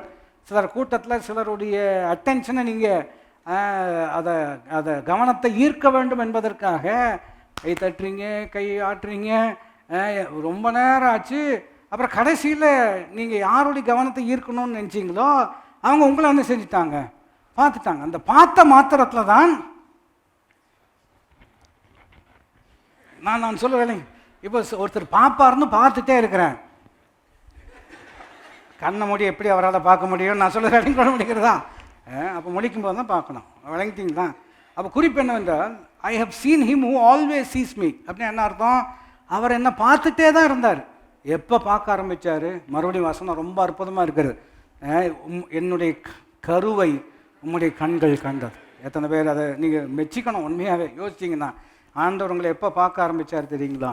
லேட்டாக பாதியில் வரும்போது அப்படி இல்லை. நான் சொல்ல புரிகிறதா? உங்களை எப்போ பார்க்க ஆரம்பித்தாருங்க? நம்முடைய தாய் நம்மை பார்ப்பதுக்கு முன்பதாகவே நாம் கருவில், அந்த வார்த்தையெல்லாம் ரொம்ப அற்புதமானது. Your eyes have seen my unformed substance அப்படின்னு இருக்கிறது. மை அன்ஃபார்ம்டு, அதாவது எப்படின்னா, எனக்கு உருவம் இதுதான் உருவம்னே இல்லை, உருவமே இல்லாத பொழுது உருவாக்கும் கண்களோடு கர்த்தர் நம்மை பார்த்துருக்கிறார். எத்தனை பேர் அதை பொறிச்சு அவர் பார்த்து, இப்போ நீங்கள் 40வது வயசில் தான் ரசிக்கப்பட்டிருக்கீங்க அப்படின்னு சொன்னால், அவர் 40 வருஷங்களை பார்த்துட்டே இருந்திருக்கிறார். நீங்கள் அவரை தவிர எல்லாரையும் பார்த்து, எல்லாத்தையும் டிவியை பார்த்து, அதை பார்த்து, இதை பார்த்து, போகிற வரவங்களெல்லாம் பார்த்து, எல்லாத்தையும் பார்த்து, கடைசியில் 40வது வயசில் கண்ணு போகிற காலத்தில், கர்த்தாவே இப்போவாவது பார்த்து நான் சொல்கிற வேலையும் சொல்ல முடிகிறதா? அப்போ எதுக்கு இதெல்லாம் உங்களுக்கு உதாரணப்படுத்துகிறேன் என்று கேட்டால், தீர்மானம் என்பது பாருங்கள், நாம் தீர்மானத்தோடு முடிவதல்ல, அத்தோடு இணை செயல் அதோடு என்ன செய்யப்படுகிறது, இணைக்கப்படுகிறோம். அப்போ குறிப்பு நாம் கவனிப்போம் என்று சொன்னால், பாருங்கள், லூக்கா சுவிசேஷம் 15வது அதிகாரத்துக்கு வரலாம் இல்லையா? லூக்கா சுவிசேஷம் 15வது அதிகாரத்தில் ஒருத்தர் தீர்மானம் எடுக்கிறாரு, எப்படி நிறைவு பெறுகிறது. ஏன் இதை கவனிக்கணும் என்று கேட்டால், இது விசுவாச பிரமாணத்தோடு இணைக்கப்படக்கூடிய அற்புதமான விஷயமாக இருக்கிறது. இன்றைக்கு மாலையிலும் புதன்கிழமை சாயங்காலத்திலும் இதை குறித்து நாம் கவனிக்கும்படியாகவும் இருக்கிறோம். லூக்கா சுவிசேஷம் 15வது அதிகாரத்தில் ஒரு கெட்ட குமாரன் இருக்கிறார் இல்லையா? பல முறை நான் உங்களுக்கு சொல்லியிருக்கிறேன், அவர் நல்ல குமாரன், ஆனால் மனம் திரும்பி இருக்கிறார். அப்போ கெட்ட குமாரன் குறித்து நம்ம கவனிக்கும் பொழுது, அவர் எப்படிப்பட்ட ஆளாக இருக்கிறாருன்னு கேட்டிங்கன்னா, this is my life and I want to live it my way அப்படின்னு சொல்கிறார். இது என் வாழ்க்கை, நான் விரும்புகிற பிரகாரம் நான் என்ன செய்வேன், வாழுவேன் அப்படின்னு சொல்கிறாரு. சொத்தெல்லாம் வாங்கிட்டு போயிடுறாரு. பின்னணியெல்லாம் நமக்கு தெரியும். போகும்போது நிறைய பேர் ஃப்ரெண்ட்ஸ் எல்லாம் இருக்கிறாங்க. ஆனால் காசு குறைய குறைய குறைய யாரும் குறைஞ்சிடுறாங்க, ஃப்ரெண்ட்ஸ் எல்லாம் குறையிறாங்கங்கிறதெல்லாம் படிச்சிருக்கிறோம். அப்புறம் நீங்கள் கவனிப்பீர்கள் என்று சொன்னால், அங்கே போய் ஒரு கடைசியில் காசே இல்லாமல் ஒரு இடத்துல வேலைக்கு சேர்றாரு. எந்த இடத்துல வேலைக்கு சேர்ந்துருக்கிறாருன்னு கேட்டிங்கன்னா, பண்ணி மேய்க்கிற இடத்துல வேலை சேர்ந்துருக்கிறார் இல்லையா? ஏன் இப்படி ஒரு உதாரணம் அப்படின்னு கேட்டிங்கன்னா, இது எல்லாமே இன்டென்ஷனல், ரொம்ப நோக்கத்தோடு தான் இந்த உதாரணம்லாம் இயேசு சொல்கிறார். ஏனென்றால் யூதர்களை பொறுத்த வரைக்கும், யூதர்களுக்கும் பண்ணிக்க என்ன செய்யாது, ஆகவே ஆகாது. அது ரொம்ப அன்க்ளீன் இல்லையா? அதை அதை அதை அதை பராமரிக்கிறவங்க, அதை வச்சு பிழப்பு நடத்துகிறவங்கலாம் இவங்க பார்வையில் ரொம்ப அற்பமான ஆட்கள். இதனுடைய தாக்கம் எப்படி இருக்குது என்று கேட்டால், தேவனை விட்டு விலகினால் அந்த நிலைமைக்கு தான் ஒரு மனிதன் தள்ளப்படுவான் என்பது ஒரு கருத்தாக இருக்கிறது. அப்போ அங்கே அந்த பண்ணி மேய்க்கிறதுல இவருக்கு வேலை கிடைக்கிறது. அங்கேயும் என்ன கஷ்டம் அப்படின்னு சொன்னீங்கன்னா, நீங்கள் வாசித்து பார்த்தீங்கன்னா ரொம்ப ரொம்ப வியப்பாக இருக்கிறது. அதாவது பசி நிமித்தமாக பண்ணி சாப்பிடுவதையாகிலும் நான் சாப்பிட வேண்டும் என்று முயற்சி செய்தும் அதுவும் என்ன செய்யவில்லை, கிடைக்கவில்லை. இவர் எப்படிப்பட்ட ஆள்னு சொன்னோம்னா, ஒரு காலத்தில் எப்படி இருந்திருக்கிறாரு அப்படின்னு சொன்னோம்னா, வீட்டில் அம்மா சொல்கிறான், அப்பா ஒன்று பூரி வச்சுருக்கிறேன், அப்புறம் இட்லி இருக்கிறது, தோசை இருக்குது, எல்லாமே சாப்பிடுப்பா, 3 ஐட்டம் இருக்குல்ல, சாப்பிட வேண்டாமா அப்படின்னு சொன்னால், எனக்கு தயிர் சோறு தான் வேணும்னு ஸ்விக்கியில் ஆர்டர் பண்ணாது. நான் சொல்ல விளையும் கொள்ள முடிகிறதா? இப்போது ஃப்ரம் ஸ்விக்கி டு ஸ்வைன், நான் சொல்ல உங்களுக்கு புரிகிறதா? அங்கே உட்காந்துட்ருக்கிறாரு, விளையும் கொள்ள முடிகிறதா? அப்போ அவனுக்கு புத்தி தெளிந்தது. எப்போ என்ன தெளிந்தது? இப்போ கேள்வி கேட்குறது, புத்தி தெளிந்ததுக்கு பண்ணி காரணமா பசி காரணமா அப்படின்னு கேட்டிங்கன்னா, சிலருக்கு அது இன்னொரு கோணத்தில் சொன்னால் கொஞ்சம் டீசெண்டாக இருக்கும். அதாவது இவங்களுக்கெல்லாம் பட்டாதான் புத்தி வரும்னு சொல்லுவாங்க. இவங்களுக்கெல்லாம் பட்டாதான் புத்தி வரும். பல முறை சொல்லியிருக்கிறேன். சிலருக்கு இப்படியும் இருக்குது, இவ்வளோ பட்டம் அவங்களுக்கு என்ன வர மாட்டேங்குது, புத்தி வர மாட்டேங்குது. அப்போது சூழ்நிலையினால் ஒரு மனுஷன் புத்தி வரும்னு சொல்லவே முடியாது. ஏன்னா சூழ்நிலை வரும், அதனால் அவங்க மாறுவாங்கன்னு சொல்லவும் முடியாது. மாற்றம் என்று வந்தால், நல் மாற்றம் என்று சொன்னால் கர்த்தர் மாத்திரம்தான் செய்ய முடியும். எந்த மனுஷனையும் பிரகாசிப்பிக்கிற மெய்யான ஒளியாக இருக்கிறார். அப்போ ஒரு சூழ்நிலை ஒரு மனுஷனுக்குள்ளே நல்ல மாற்றம் கொண்டு வரும் என்று சொன்னால் சிலுவை தேவையில்லையா? நான் சொல்கிறது எத்தனை பேருக்கு புரிகிறது? சூழ்நிலை ஒரு மனுஷனை மாற்றும் அப்படின்னு சொன்னால் என்ன தேவையில்லை? சிலுவை. இப்போ உலகத்தில் ஒரு அணுகுமுறை இருக்கிறது. அணுகுமுறை எப்படி இருக்கிறது என்று சொன்னால், man is good, it's only the environment that makes him bad. நான் சொல்கிறது நீங்கள் எங்காச்சும் படிச்சிருக்கலாம். ரொம்ப ரொம்ப தத்துவமாக பேசுவாங்க. மனுஷன் ரொம்ப பேசிக்காக அடிப்படையில் நல்ல மனுஷன்தான், அவன் சூழ்நிலை தான் அவனை என்ன செய்கிறது, அவனை கெட்டவனாக மாற்றுகிறது. ஆகினால சூழ்நிலையை நல்லபடியாக நீங்கள் வச்சுட்டீங்க அப்படின்னு சொன்னால் நல்ல பையன் நல்லவனாகவே தான் என்ன செய்வான், இருப்பான்னு சொல்கிறான். ஆனால் உண்மை அது இல்லைங்கிறது வேதம் அற்புதமாக போதிக்கிறது. உண்மை என்னவென்று கேட்டால், மனுஷனுடைய இருதயம் மகா திருக்குள்ளதும் மகா கேடுள்ளதுமாக இருக்கிறது. உள்ள கெடுதி இருக்கிறதுனால நல்லதை அவன் கையில் கொடுத்தாலும் அதை அவன் எதுக்கு தான் பயன்படுத்துவான்? கெடுதிக்கு. ரொம்ப எளிமையான உதாரணம், செல்ஃபோன் ரொம்ப நல்லதுங்க. ஆனால் ஒரு நல்ல பையன்கிட்ட செல்ஃபோன் கொடுத்தீங்கன்னா என்ன ஆயிரும்? அவன் அதுக்கு எதுக்கு தான் பயன்படுத்துகிறான்? தவறான விஷயத்துக்கு. காரணம் என்னவென்றால் அவனுக்குள்ளேயே அந்த பிரச்சனை இருக்கிறோம். அப்போ இந்த சூழ்நிலை நிமித்தமாக தான் இவர் மாறி இருக்கிறாரு அப்படின்னு சொன்னீங்கன்னா, சூழ்நிலை ஒரு மனுஷனை மாற்றும் என்று சொன்னால் சிலுவை தேவையில்லை. அப்போது சூழ்நிலை கர்த்தர் பயன்படுத்துறது இல்லையா அப்படின்னு கேட்டிங்கன்னா, கட்டாயம் சூழ்நிலை கர்த்தர் என்ன செய்கிறார்? பயன்படுத்துகிறார். சூழ்நிலை பயன்படுத்தினாலும் குமாரன் விடுதலையாக்கினால் சத்தியத்தை அறிவீர்கள், சத்தியம்தான் உங்களை என்ன செய்யும். அப்போ ஒரு அற்புதமான வார்த்தை சொல்லப்படுகிறது, அவனுக்கு புத்தி தெளிந்த பொழுது. எப்படி இருக்கிறது அவனுக்கு புத்தி? அப்போ எப்போங்க புத்தி தெளிகிறது? ஒரு கேள்வி இருக்கிறதெல்லாம். இவங்களுக்கெல்லாம் எப்போ, நமக்கு எப்போ புத்தி தெளிகிறது, எப்போ தெளிவு வருது, எப்போ தீர்மானம் எடுக்கிறது, எப்போ நம்ம செயல்படுறது? நான் சொல்கிறேன், அவர் நம்முடைய புத்தி தெளிவது, நமக்குள்ள மனமாற்றம் வருவதே தேவன் நமக்கு பாராட்டுகிற மிகப்பெரிய அருள். நான் சொல்வதை நீங்கள் விளங்கி இருப்பீர்கள் என்று நம்புகிறேன். இது repentance in itself is the grace from God. நாம் மனம் திரும்புவதே அவர் நமக்கு பாராட்டுகிற அருள். அவர் அருள் பாராட்டலன்னு சொன்னோம்னா இந்த ஜென்மத்தில் நாம திருந்திக்க முடியவே முடியாது. விருப்பம் இருக்கும், ஆனால் செயல் கட்டாயம் என்ன செய்யாது. அதனால தான் பவுல் சொல்கிறார், நன்மை செய்ய எனக்கு விருப்பம் இருக்கிறது, ஆனால் என்னால் முடியல. தீமை செய்யக்கூடாதுன்னு தான் நினைக்கிறேன், ஆனால் அதையே தான் என்ன செய்கிறேன். நான் கவனித்து பார்க்கும் பொழுது எனக்குள்ள இன்னொரு பிரமாணம் என்ன செய்கிறது, வேலை செய்கிறது. நன்மை செய்கிற விரும்புகிற என்னிடத்துல தீமை இருக்கிறது என்பதை நான் கண்டிருக்கிறேன். இந்த மரண சரீரத்தினின்று யார் என்னை விடுதலையாக்க முடியும்?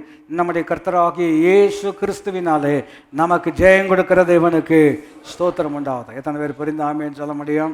எதுக்கு இந்த உதாரணம் எடுத்துட்டு இருக்கிறோம்? நீங்கள் கவனித்து பார்ப்பீங்கன்னு சொன்னால், அவனுக்கு புத்தி தெளிகிறது. 17ஆம் வசனம், அவனுக்கு புத்தி தெளிந்த பொழுது என்ன வாசிக்கிறோம்?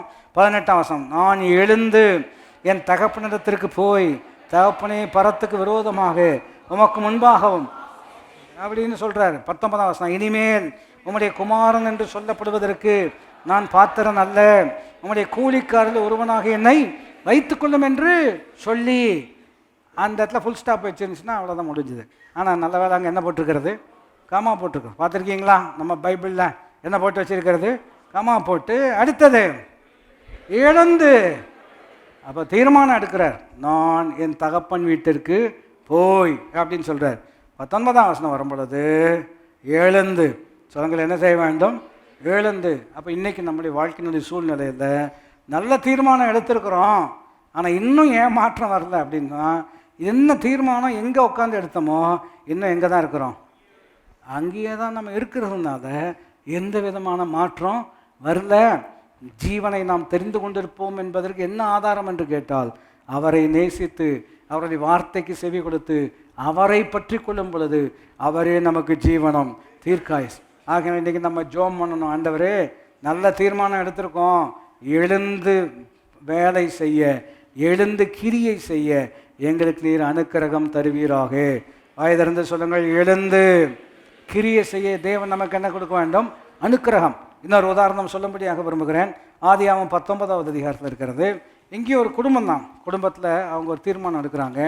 ஆனால் மறுபடியும் சூழ்நிலையெல்லாம் நம்ம கவனிப்பது நமக்கு மிகுந்த உபதேசத்தை கற்றுக்கொள்வதற்கு எதுவாக இருக்கும். லோத்து அவர் பேர் இல்லையா, ஆபிரகாமுடைய சொந்தக்காரர் இல்லையா. இவர் ஒரு குடும்பமாக தீர்மானம் எடுத்து போயிட்டாங்க ஒரு இடத்துக்கு. அந்த சோதோம் குமாரா என்கின்ற ஒரு பட்டணத்துக்கு அவங்க போகிறாங்க அல்லவா. இந்த தீர்மானம் பின்னணி நீங்கள் கவனிச்சிருக்கீங்க அல்லவா. இவங்களுக்குள்ள ஒரு சின்ன உரசல் இருக்கிறது. அதான் ஆபிரகாமுக்கும் லோத்துக்கும் சண்டை கிடையாது, ஆபிரகாமுடைய வேலைக்காரர்களுக்கும் அதனுடைய ஒரு நிதானம் எப்படி இருக்குதுன்னு கேட்டால், வேலைக்காரங்க சண்டை போட ஆரம்பித்தாங்கன்னா கடைசியில் யார் மோதிக்குவாங்க? முதலாளிகளுக்கு என்ன வந்துடும்? சண்டை வந்துடும். ஆபிரகாம் ரொம்ப மெச்சூராக ஹேண்டில் பண்ணுறார். அவர் சொல்கிறார், நாம் சகோதரர்கள், நமக்குள் வாக்குவாதம் தேவையில்லை அப்படின்னு சொல்கிறார். இதை சொல்லும் பொழுது இன்னொரு வார்த்தை எனக்கு எப்பொழுதுமே பாருங்கள் உற்சாகத்தை கொடுக்கக்கூடியதாக இருக்கிறது. என்னவென்று கேட்டால், வாக்குத்தத்தம் பெற்றவர்கள் வாக்குவாதம் பண்ண வேண்டிய தேவையில்லை. சொல்லுங்கள், வாக்குத்தத்தம் பெற்றவர்கள். நான் சொல்வது விடுதலை தரக்கூடிய வார்த்தை. வாக்குத்தத்தம் பெற்றவர்கள் வாக்குவாதம் பண்ணணும்னு அவசியம் கிடையாது. அந்த முதிர்ச்சியில் இருக்கிறார். அவர் சொல்கிறார், நீ வடப்பக்கம் போனால் நான் இடப்பக்கம் போகிறேன், நீ ஃபஸ்ட் சாய்ஸ் கொடுக்குறார், நீ முதல்ல தெரிஞ்சுக்கொள் அப்படின்னு சொல்கிறார். மறுபடியும் அதை சொல்வதற்கு இன்னும் ஒரு அற்புதமான ஒரு மனப்பக்கம் கட்டாயம் என்ன செய்ய வேண்டும், இருக்க வேண்டும் இல்லையா. இப்போ மற்றவங்கன்னா என்ன நினைப்பாங்க, லோத்து உங்கள் கூட தொத்திட்டு வந்த ஒரு நபர் தானே, நீங்கள் எடுத்தது போக மிச்சத்தை கொடுத்தீங்கன்னா போதுமானது. ஆனால் ஆபிரகாம் அப்படி கிடையாது. ஆபிரகாமுக்கு தேவனோட உறவு இருக்கிறது, வாக்கு தத்தங்கள் இருக்கிறது, தேவனுடைய நடத்துதல் இருக்கிறது. ஆகினால அவர் சொல்கிறார், நீ எடுத்துக்கோ, நீ என்ன எடுத்துக்கிட்டீங்கனாலும் மிச்சத்தை நான் என்ன செய்கிறேன், எடுத்துக்கொள்கிறேங்கிற ஒரு அற்புதமான நிலை இருக்கார். இப்படி குடும்பங்களில் விட்டு கொடுக்கக்கூடிய நிலை இருந்துச்சுன்னா எப்படி இருக்குன்னு நினைக்கிறீங்க? பாஸ்டர் அவனை தெரியாது எடுத்துக்கோன்னு சொன்னீங்கன்னா உங்களையும் சேர்த்து எடுத்துகிட்டு போயிடுவான். அதுவும் எனக்கு புரிகிறது, நான் சொல்ல விளங்கிக் கொள்ள முடிகிறதா. அப்போ நிதானம் தான், தெய்வீக ஒரு ஞானம் கட்டாயம் கருத்து நமக்கு கொடுக்குற இல்லையா. அதை விடுறது உங்களுக்கு நன்மையா அல்லது அடுத்து 25 வருஷம் கோர்ட்டுக்கு போகிறது நன்மையாங்கிறத நம்ம தான் என்ன செய்யணும், தீர்மானம் பண்ணணும். ஆண்டவர்கிட்ட தான் நம்ம கேட்கணும். நீங்கள் நம்ம சொல்கிறது போல் எல்லா விஷயம் ரொம்ப எளிமையான விஷயம் அல்ல. ஒரு ஊழியர் சொன்ன நினைவுக்கு வருகிறது, people are more complex than we think. நாம் நினைப்பதை பார்க்கலாம் மக்கள் அதிக குழப்பமுள்ளவர்களாக இருக்கிறார்கள். அப்படிப்பட்ட நிலையில் கர்த்தர் தான் நமக்கு ஞானத்தை கொடுக்கணும். சொல்கிறார், நீ போன்னு சொன்னால் அப்போ தான் தீர்மானம் எடுக்கிறார். எதுக்கு இதெல்லாம் சொல்லிட்டு இருக்கோம், இந்த வசனத்துக்கு வருவதற்கா.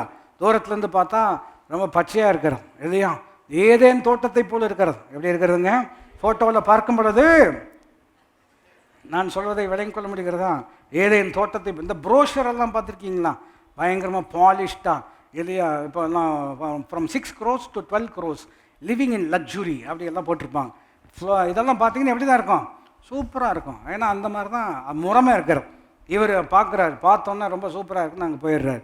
போய் நீங்கள் அந்த நரேஷனெல்லாம் கவனிச்சிங்கன்னா இன்னும் எடுத்தோன்னா அங்கே போகல, அதுக்கு ஆப்போசிட்டில் தான் குடி போட்டுறாரு இல்லையா. ஆப்போசிட்டில் டென்ட் போட்டு அங்கே உட்காந்துருக்கிறார். காலையில் பார்த்தோன்னா என்ன தான் தெரியும், அந்த ஊர் தான் தெரியும். இன்னும் 2-3 வருஷங்கள்லாம் கழித்து பார்த்தீங்கன்னா லோத்து வாசலில் உட்காந்துருந்தான்னு பார்க்கணும். எதிராக உட்காந்தவன் எங்கே உட்காந்துருக்கிறான், வாசலில் உட்காந்துருக்கிறான். வாசலில் உட்காந்துருக்கிறாருன்னா வழி இல்லாமல் உட்காந்துருக்காருன்னு அர்த்தம் கிடையாது. அங்கே ஊர் தலைவர்கள் எங்கே தான் இருப்பாங்க.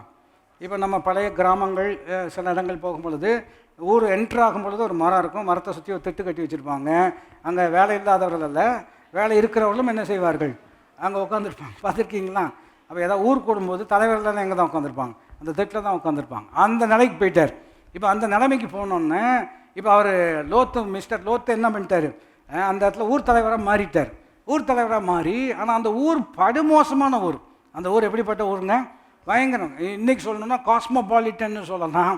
காஸ்மோபாலிட்னா எந்த இடத்துல சொல்கிறோம்னா எல்லா பாவங்களும் இலவசமாக இல்லையா உங்களுக்கு என்ன செய்யும், கிடைக்கும். அந்த மாதிரி ஒரு ஒரு ஒரு டவுன், அந்த மாதிரி ஒரு சிட்டி. இப்போ ஆண்டவர் தீர்மானம்னா அந்த சிட்டியை என்ன செய்ய போகிறார், அழிக்க போகிறார். இது கேட்டோன்னே ஆபிரகாம் ஒரு இடத்துல ஜோம் பண்ணிட்டு இருக்கிறார். என்ன ஜோம் பண்ணுறாரு என்று கேட்டால், ஆண்டவரே அந்த பட்டணத்தில் ஒரு 10 பேர் இருந்தால் ஆகிலும் அந்த பட்டணத்தை பாதுகாப்பீரோம் அப்படின்னு சொன்னோம்னா, ஆண்டவர் சொல்கிறார் 10 பேர் இருந்தாலும் நான் அதை அழிக்காமல் இருப்பேன். ஆனால் உண்மை என்ன அப்படின்னா அங்கே எத்தனை பேர் கூட கிடையாது, 10 பேர் கூட அங்கே கிடையாது. 4 பேர் இருக்கிறாங்க மிஞ்சி போனான். அதுவும் யாருடைய ஜெபத்தினால இல்லையா. இப்போது ஆபிரகாமுடைய ஜெபத்தினால. எதுக்கு நான் இதை சொல்லி கொண்டிருக்கிறேன் என்று கேட்டால், தீர்மானம் செயலோடு இணைக்கப்பட்டிருக்கிறது. சொல்லுங்கள், தீர்மானம் செயலோடு. நல்ல தீர்மானம் எடுத்திருக்கிறோம். நல்ல வாழ்க்கை அமையணும்னா நல்ல நடக்கை கட்டாயம் இருந்தே ஆக வேண்டும். இப்போ நீங்கள் வசனத்துக்கு வருவீர்கள் என்று சொன்னால் அங்கே பாருங்கள், ஆதியாகமம் 19வது அதிகாரம் 15ஆம் வசனத்தில் இவ்விதமாக இருக்கிறது. கிழக்கு வெளுக்கும் பொழுது அந்த தூதர் லோத்தை நோக்கி, பட்டணத்திற்கு வரும் தண்டனை இல்லை, நீ அழியாதபடிக்கு எழுந்து உன் மனைவி இங்கே இருக்கிற உன் 2 குமாரத்தையும் அழைத்து கொண்டு போய் என்று சொல்லி அவனை என்ன செய்கிறார்கள்? இப்போ பாருங்க, மறுபடியும் மரணம் இருக்கிறது, சாபம் இருக்கிறது. நீ ஜீவனை தெரிந்து கொண்டால் அது உனக்கு நிலைமை. அதே பிரமாணங்கள் வர்றதை நம்ம கவனிக்கிறோம். பட்டணம் அழிய போகுது, அதனால் நீ உன்னுடைய மனைவி பிள்ளைகளை கூட்டிக் கொண்டு இந்த இடத்தை விட்டு நீ போக வேண்டும் என்று துரிதப்படுத்தினான் அப்படின்னு இருக்கார். துரிதப்படுத்தும் பொழுது அடுத்த வசனத்தை நீங்கள் கவனிப்பீர்கள் என்று சொன்னால், அவன் தாமதித்து கொண்டிருக்கும் பொழுது எப்படி இருக்கிறது? அவன் தாமதித்து கொண்டு இருக்கும் பொழுது, ஏங்க பட்டணம் அழிய போகுதுன்னு தெரியும், அங்கே இருந்தால் நம்மளும் அழிய போகிறோம்னு தெரியும், அப்புறம் என்ன லேட் பண்ணுறீங்க? அப்புறம் என்ன லேட் பண்ணுறீங்க? அதுதான் எனக்கும் தெரிய மாட்டேங்குதுங்க. இது நல்லது தானே, செய்ய வேண்டியது தானே அப்படின்னு சொன்னால், நல்லதுன்னு எனக்கு தெரியுங்க, இருந்தாலும் அது என்னங்க இருந்தாலும் நான் சொல்கிறது நீங்கள் அழுத்தம் புரிந்திருப்பீர்கள் என்று. பட்டணம் அழிய போகிறதுன்னு சொல்கிறது யாருன்னா தூதன் சொல்லி கொண்டு இருக்கிறார். தேவதூதன் வந்து என்ன செய்கிறார்? சொல்கிறார், வெளுக்கும் போது இந்த பட்டணம் அழிய போது, நீ உன் மனைவி பிள்ளைகளெல்லாம் கூட்டிகிட்டு போயா அப்படின்னு சொன்னோம்னா, இவர் வந்து அப்போ தான் இல்லையா ரொம்ப தாமதம் பண்ணுறார்.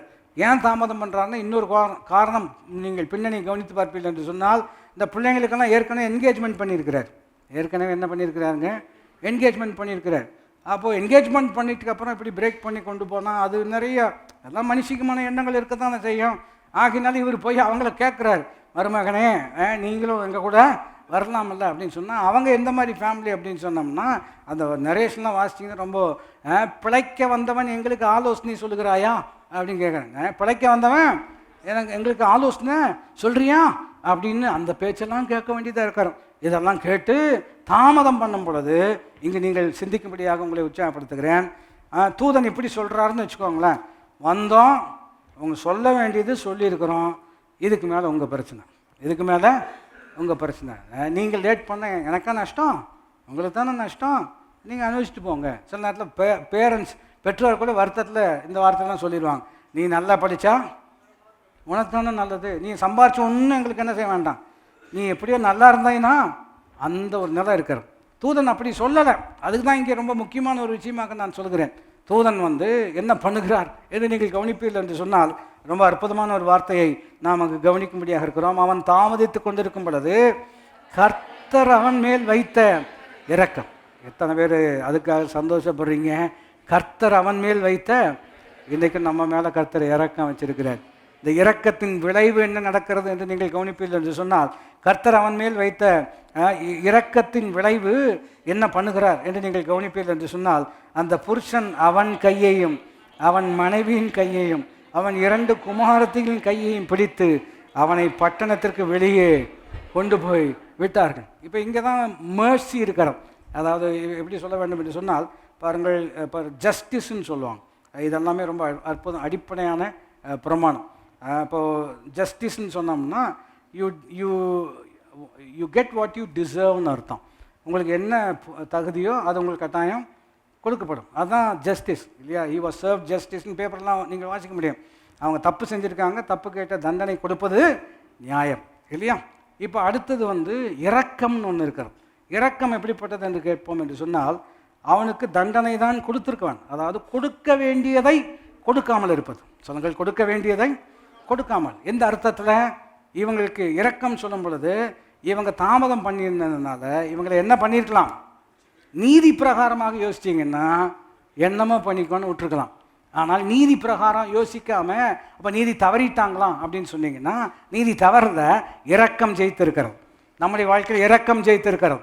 நம்முடைய வாழ்க்கையில் நீதி ஜெயித்திருந்தால் இன்றைக்கு நீங்களும் நானும் எங்கே இருந்திருப்போம்? இங்கே இருந்திருப்பதற்கு கர்த்தாவே நீர் எங்கள் பாவங்களை கவனித்திருப்பீர் என்று சொன்னால் ஒரு மனுஷன் கூட நமக்கு முன்பாக நிற்க முடியவே முடியாது.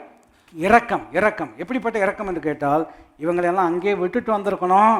ஆனால் இரக்கம் என்ன செய்கிறது என்று கேட்டால், அவர்கள் கரத்தை பிடித்து, இன்னும் எனக்கு ரொம்ப ஆச்சரியமான விஷயம் என்னவென்று கேட்டால், அவனும் கரத்தையும் அவன் மனைவி கரத்தையும் அவன் பிள்ளைகள் கரத்தையும், குடும்பத்தில் ஒரு ஆள் கூட விட்டு விடக்கூடாது, எல்லாரும் நித்திய ஜீவனை அடையும்படிக்கு அவரை தந்தருளி இவ்வளவாய் உலகத்தில் அன்பு கூர்ந்தார்.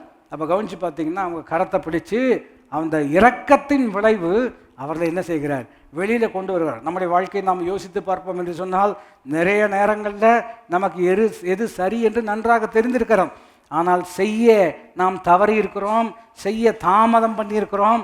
அப்படிப்பட்ட நேரங்களிலெல்லாம் தேவன் நம்முடைய போக்குக்கு விட்டிருப்பார் என்று சொன்னால் இன்றைக்கு நீங்களும் நானும் ஆலயத்தில் அமர்ந்திருப்பது கூடாத காரியமாக இருக்கிறது. நல்ல வேளை ஆண்டவர் நம்ம மேலே இரக்கம் வச்சதுனால நான் வரமாட்டேன்னு சொன்னால் கூட கிருபையின் விளைவாக கர்த்தர் என் கரத்தை பிடித்து ஆலயத்தில் என்னை அமர வைத்திருக்கிறார். புரிந்தவர்கள் கை உயர்த்தி ஆமேன் என்று சொல்ல வேண்டும். அதை விதம் உதாரணப்படுத்தும்படியாக விரும்புகிறேன். இப்போ நம்ம சின்ன பிள்ளைங்க, நான் பிள்ளைகளாக இருந்திருக்கிறோம், நமக்கு பிள்ளைங்களாம் இருக்கிறாங்க. அவங்க பிள்ளைய கை பிடிச்சிட்டு வா ஐஸ்கிரீம் வாங்கி தரேன்னு நீங்கள் கை பிடிச்சிங்கன்னா கை ரொம்ப ரொம்ப ஃப்ளெக்சிபிளாக வச்சுருப்பாங்க. தாராளமாக நீங்கள் ஒத்துழைக்கிறது போல் கையெல்லாம் இருக்கும். ஆனால் அதே கையை பிடிச்சிட்டு வா ஸ்கூலுக்கு போனோம் அப்படின்னு சொன்னோம்னா கை என்ன செய்யாது, கொடுத்துருவாங்க.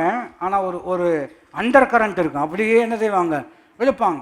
அவங்க இழுக்கிறாங்கங்கிறதுக்காக நீங்கள் விட்டுட்டீங்களா? இல்லை, நீங்கள் அதை காட்டில் கொஞ்சம் ஸ்ட்ராங்காக பிடிச்சி. காரணம் என்னவென்றால் நான் கொடுமைக்கார தகப்பன் இல்லையே, அவங்க மேலே வச்சிருக்கிற அன்பு. எத்தனை பேருக்கு நான் சொல்ல புரிகிறது? அந்த அன்பின் விளைவாக அவங்களுக்கு கொஞ்சம் ஒரு ரெசிஸ்டன்ஸ் இருந்தாலும் அந்த கையை பிடிச்சி ஸ்கூலுக்கு கூட்டிகிட்டு போய் அவங்கள அங்கே உட்கார வச்சு அவங்க படித்ததின் விளைவு இன்றைக்கு அவர்கள் நல்லபடியாக ஆசீர்வாதமாக இருக்கிறார்கள். நான் சொல்கிறேன், பொல்லாதவர்களாகிய நாமே நம்முடைய பிள்ளைகளுக்கு நல்ல ஈவுகளை கொடுக்க அறிந்திருக்கும் பொழுது தம்மை நோக்கி வேண்டிக் கொடுக்கிறவர்களுக்கு கர்த்தர் நன்மையானதை கொடுப்பது. எத்தனை பேர் புரிந்தாமேன்னு சொல்ல முடியும்? கர்த்தர் நம்முடைய கையை பிடிச்சதுக்காக எத்தனை பேர் சந்தோஷப்படுறோம்? நிறைய நேரத்தில் நம்ம வாலண்டியர்லாம் ஒன்றும் கையெல்லாம் என்ன செய்யலை, கொடுக்கல. இன்னொரு அம்சத்தையும் சொல்லும்படியாக விரும்புகிறேன், மெச்சிக்கொள்வதற்காக. ஆண்டவர் ஒரு இடத்துல சொல்கிறார், எவன் மேல் இரக்கமாக இருப்பேனோ அவன் மேல் இரக்கமாக இருப்பேன். அப்படின்னு என்ன அர்த்தம்னா, நீர் இவன் மேலே இரக்கமாக இருக்கணும்னு யாரும் அவரை வற்புறுத்த முடியவே முடியாது. அப்படி இருக்கும் பொழுது எப்படிங்க நம்ம மேலே இரக்கமாக இருந்தார்? அதுதான் வியப்பான தேவ கிருபை தீர்மானம். அவருடைய இரக்கம், அவருடைய ஞானம், அவருடைய ஐஸ்வர்யம் எல்லையே இல்லைன்னு பவுல் சொல்கிறார் இல்லையா? யோசித்து பார்த்தீங்க அப்படின்னு சொன்னோம்னா நம்மளை காட்டணும் இன்னும் சிறந்தவர்கள், நம்மளவுக்கு மோசம் இல்லாதவர்கள் எல்லாம் இருக்கும் பொழுது ஒருவேளை அவர்களுக்கெல்லாம் இறங்காதபடிக்கு கர்த்தர் நமக்கு இறங்கி இருக்கிறார் என்று சொன்னால் இது நம்மை சார்ந்ததல்ல, எல்லாம் அவருடைய சுத்த கிருபை. சில நேரங்களில் நான் உங்களுக்கு சொன்னது போல் நான் இதை செய்யணும்னு எனக்கே நல்லா தெரியுது, ஆனால் எங்கெங்கேயோ கை வச்சிருக்கிறதுனால, எங்கே தவறான பிணைப்பு இருக்கிறபடினால நல்லது செய்ய வேண்டும் என்கின்ற அறிவு எனக்கு இருந்தோம், அதை நான் செய்ய முற்படாமல் தாமதம் செய்து கொண்டிருக்கும் பொழுது கர்த்தர் என் மேல் வைத்த இரக்கத்தின் விளைவு என் கரத்தை பிடித்து இங்கு கொண்டு வந்து நிறுத்தியிருக்கிறார். நம்முடைய கரத்தை பிடித்து கொண்டு வந்து நிறுத்தியிருக்கிறார். இது தேவனுடைய சுத்த கிருபை. இதற்கு எவ்வளோ ஸ்தோத்திரம் சொன்னாலும் தகும். எத்தனை பேர் புரிந்தாமேன்னு சொல்ல முடியும்? இதை இன்னும் ஒரு கோணத்தில் சொல்லும்படியாக விரும்புகிறேன். ஒரு மனிதனுக்கு ஏற்படக்கூடிய மிக பரிதாபமான ஒரு நிலை என்னவென்று கேட்டால், தேவனே அந்த மனிதனை அவனுடைய போக்குக்கு விடுவது. நான் சொல்வதை திரும்ப சொல்லும்படியாக விரும்புகிறேன். ஒரு மனுஷனுக்கு ஏற்படக்கூடிய மிகப்பெரிய சோகம், பரிதாபம் என்னவென்று கேட்டால், அவனுடைய போக்குக்கு ஒரு மனிதனை தேவன் விடுவார் என்று சொன்னால் அதை காட்டிலும் பரிதாபம் வேறு ஒன்றுமே. நல்ல வேளை நம்மளை நம்ம போக்கில் விடல. யோசிக்கிறீங்களா? உங்கள் போக்கில் விட்டுருந்தா எங்கே இருந்திருப்பீங்க? February 1, 2026 இருந்திருப்பீங்களா? நான் சொன்னது அழுத்தம் புரிந்திருக்கும். எங்கே இருந்திருப்பீங்கன்னு கேட்கல, இருந்திருப்பீங்களா அப்படின்னா என்ன அர்த்தம்? சிலரெல்லாம் எப்போவோ அந்த மாதிரி தான் இருந்தோம். இன்றைக்கு நாம் நிற்பதும் நிர்மூலமாகாமல் இருப்பதும் தேவனுடைய சுத்த கிருபை. எத்தனை பேர் அதுக்காக சந்தோஷப்படுறீங்க? எத்தனை நீங்கள் இன்றைக்கி ஜோம் பண்ணோம், ஆண்டவர் உங்களுக்கு பல விஷயம்லாம் ஞாபகப்படுத்துவார். பழைய தீர்மானங்கள், பழைய இடங்கள், பழைய பாருங்கள் தவறான பிணைப்புகள், இதில் இருந்தால் தான் கர்த்தர் எப்படி அற்புதமாக நம்மளை வெளியில் கொண்டு வந்திருக்கிறாரு, எப்படி அதிசயமாக கொண்டு வந்திருக்கிறாரு. நான் ரொம்ப பெரிய திறமசாலி என்பதினால் அல்ல, சில நேரத்தில் எனக்கு தெரிஞ்சு கூட செய்ய முடியாத ஒரு நிர்பந்தத்தில் நான் இருந்த பொழுது அவருடைய இரக்கம் என் கரத்தை பிடித்து நான் இருக்கிற இடத்திலிருந்து இருக்க வேண்டிய இடத்திற்கு கர்த்தர் என்னை உயர்த்தி வைத்திருக்கிறார். இது எங்களால் உண்டானதல்ல, இது கர்த்தரால் உண்டாயிருக்கிறது. எங்கள் கண்களுக்கு எப்படி இருக்கிறது? எத்தனை பேர் புரிந்த ஆமீன்னு சொல்ல முடியும்? அப்போ லோத்து வாழ்க்கையில் அவர் தாமதம் பண்ணுறார். தீர்மானம் இருக்கிறது, ஆனால் தாமதம் பண்ணுறார். அந்த இடத்துல கர்த்தர் நம்முடைய தாமதத்திற்கு நம்மை விட்டு விடாதபடிக்கு இரக்கத்தின் நிமித்தமாக, கிருபை நிமித்தமாக, ஆண்டவரே இந்த பிப்ரவரி மாதம் நீர் எங்கள் கரத்தை பிடித்து நடத்துவீராக. சொல்லுங்கள், எங்கள் கரத்தை பிடித்து. ஆங்கில ஆராதனையில் எப்படி சொன்னேன், ஆண்டவரே சில எங்களை கரத்தை பிடிச்சி நடத்தாட்டாலும் பரவாயில்ல, கழுத்தை பிடிச்சி நடத்தினாலும் பரவாயில்ல, நீர் எங்களை சரியான இடத்திற்கு என்ன செய்ய வேண்டும். ஏன்னா சில நேரம் நாம் அப்படிப்பட்ட முடம் நமக்கிட்ட இருக்கிறது இல்லையா. பேச்சு அதான் நம்ம ஊரில் சொல்கிறாங்களா, ஆடி கறக்க வேண்டும் பாடி கறக்க வேண்டும்னு. இவன் ஆடுறவனையும் பாடுறவனையும் போட்டுரும். இது ஒரு மாதிரியான டைப். நான் சொல்ல விலைக்கொள் முடிகிறது தான்.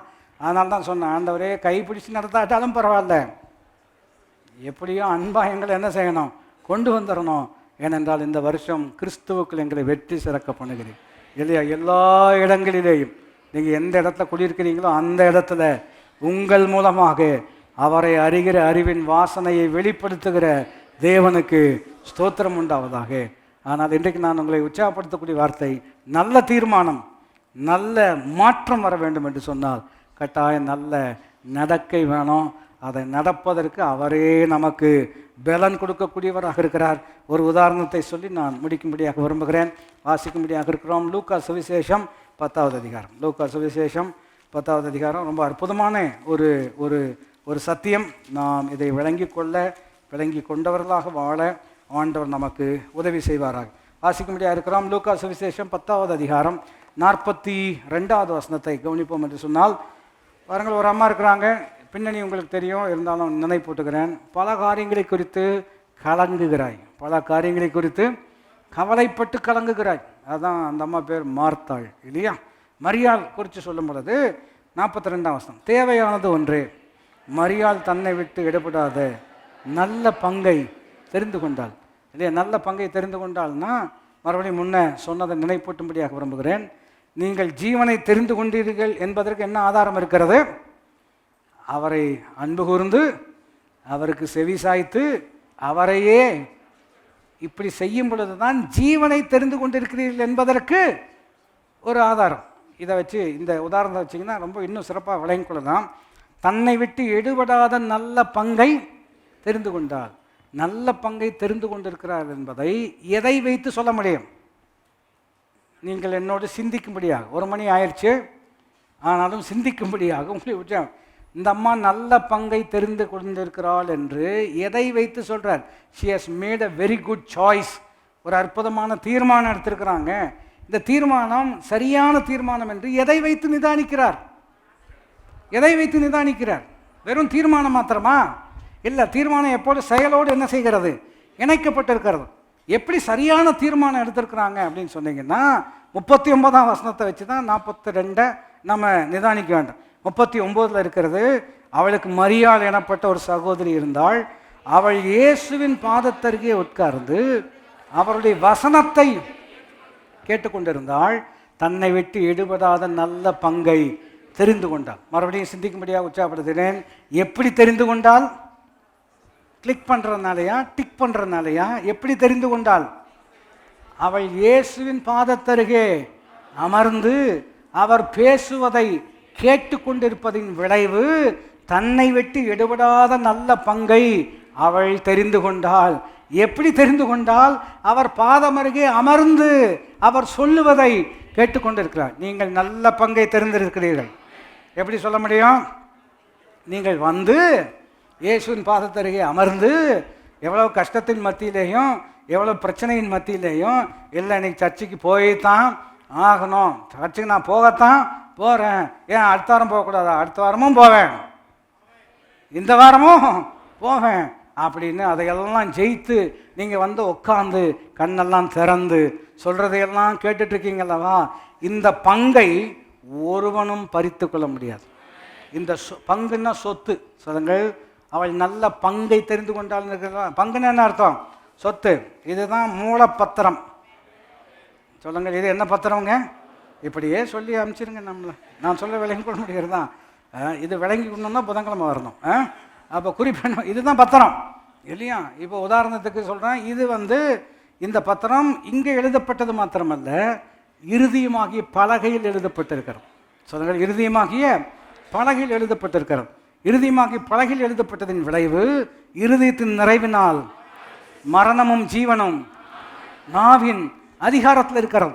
இவள் தன்னை விட்டு ஈடுபடாத நல்ல பங்கை தெரிந்து கொண்டாள். எப்படி தெரிந்து கொண்டால்? இயேசுவின் பாதத்தருகே அமர்ந்து அவர் சொல்லுவதை கேட்டுக்கொண்டிருந்தாள். இப்பொழுதும் கேட்டுக்கொண்டிருக்கிறோம். இனியும் நீங்கள் மீட்டிங் முடிச்சு சர்வீஸ் முடிச்சு வீட்டுக்கு போவீங்கல்லவா, போகிற வழியிலும் கர்த்தர் பேசிகிட்டே தான் இருப்பார். நான் சொல்ல எத்தனை பேருக்கு புரிகிறது?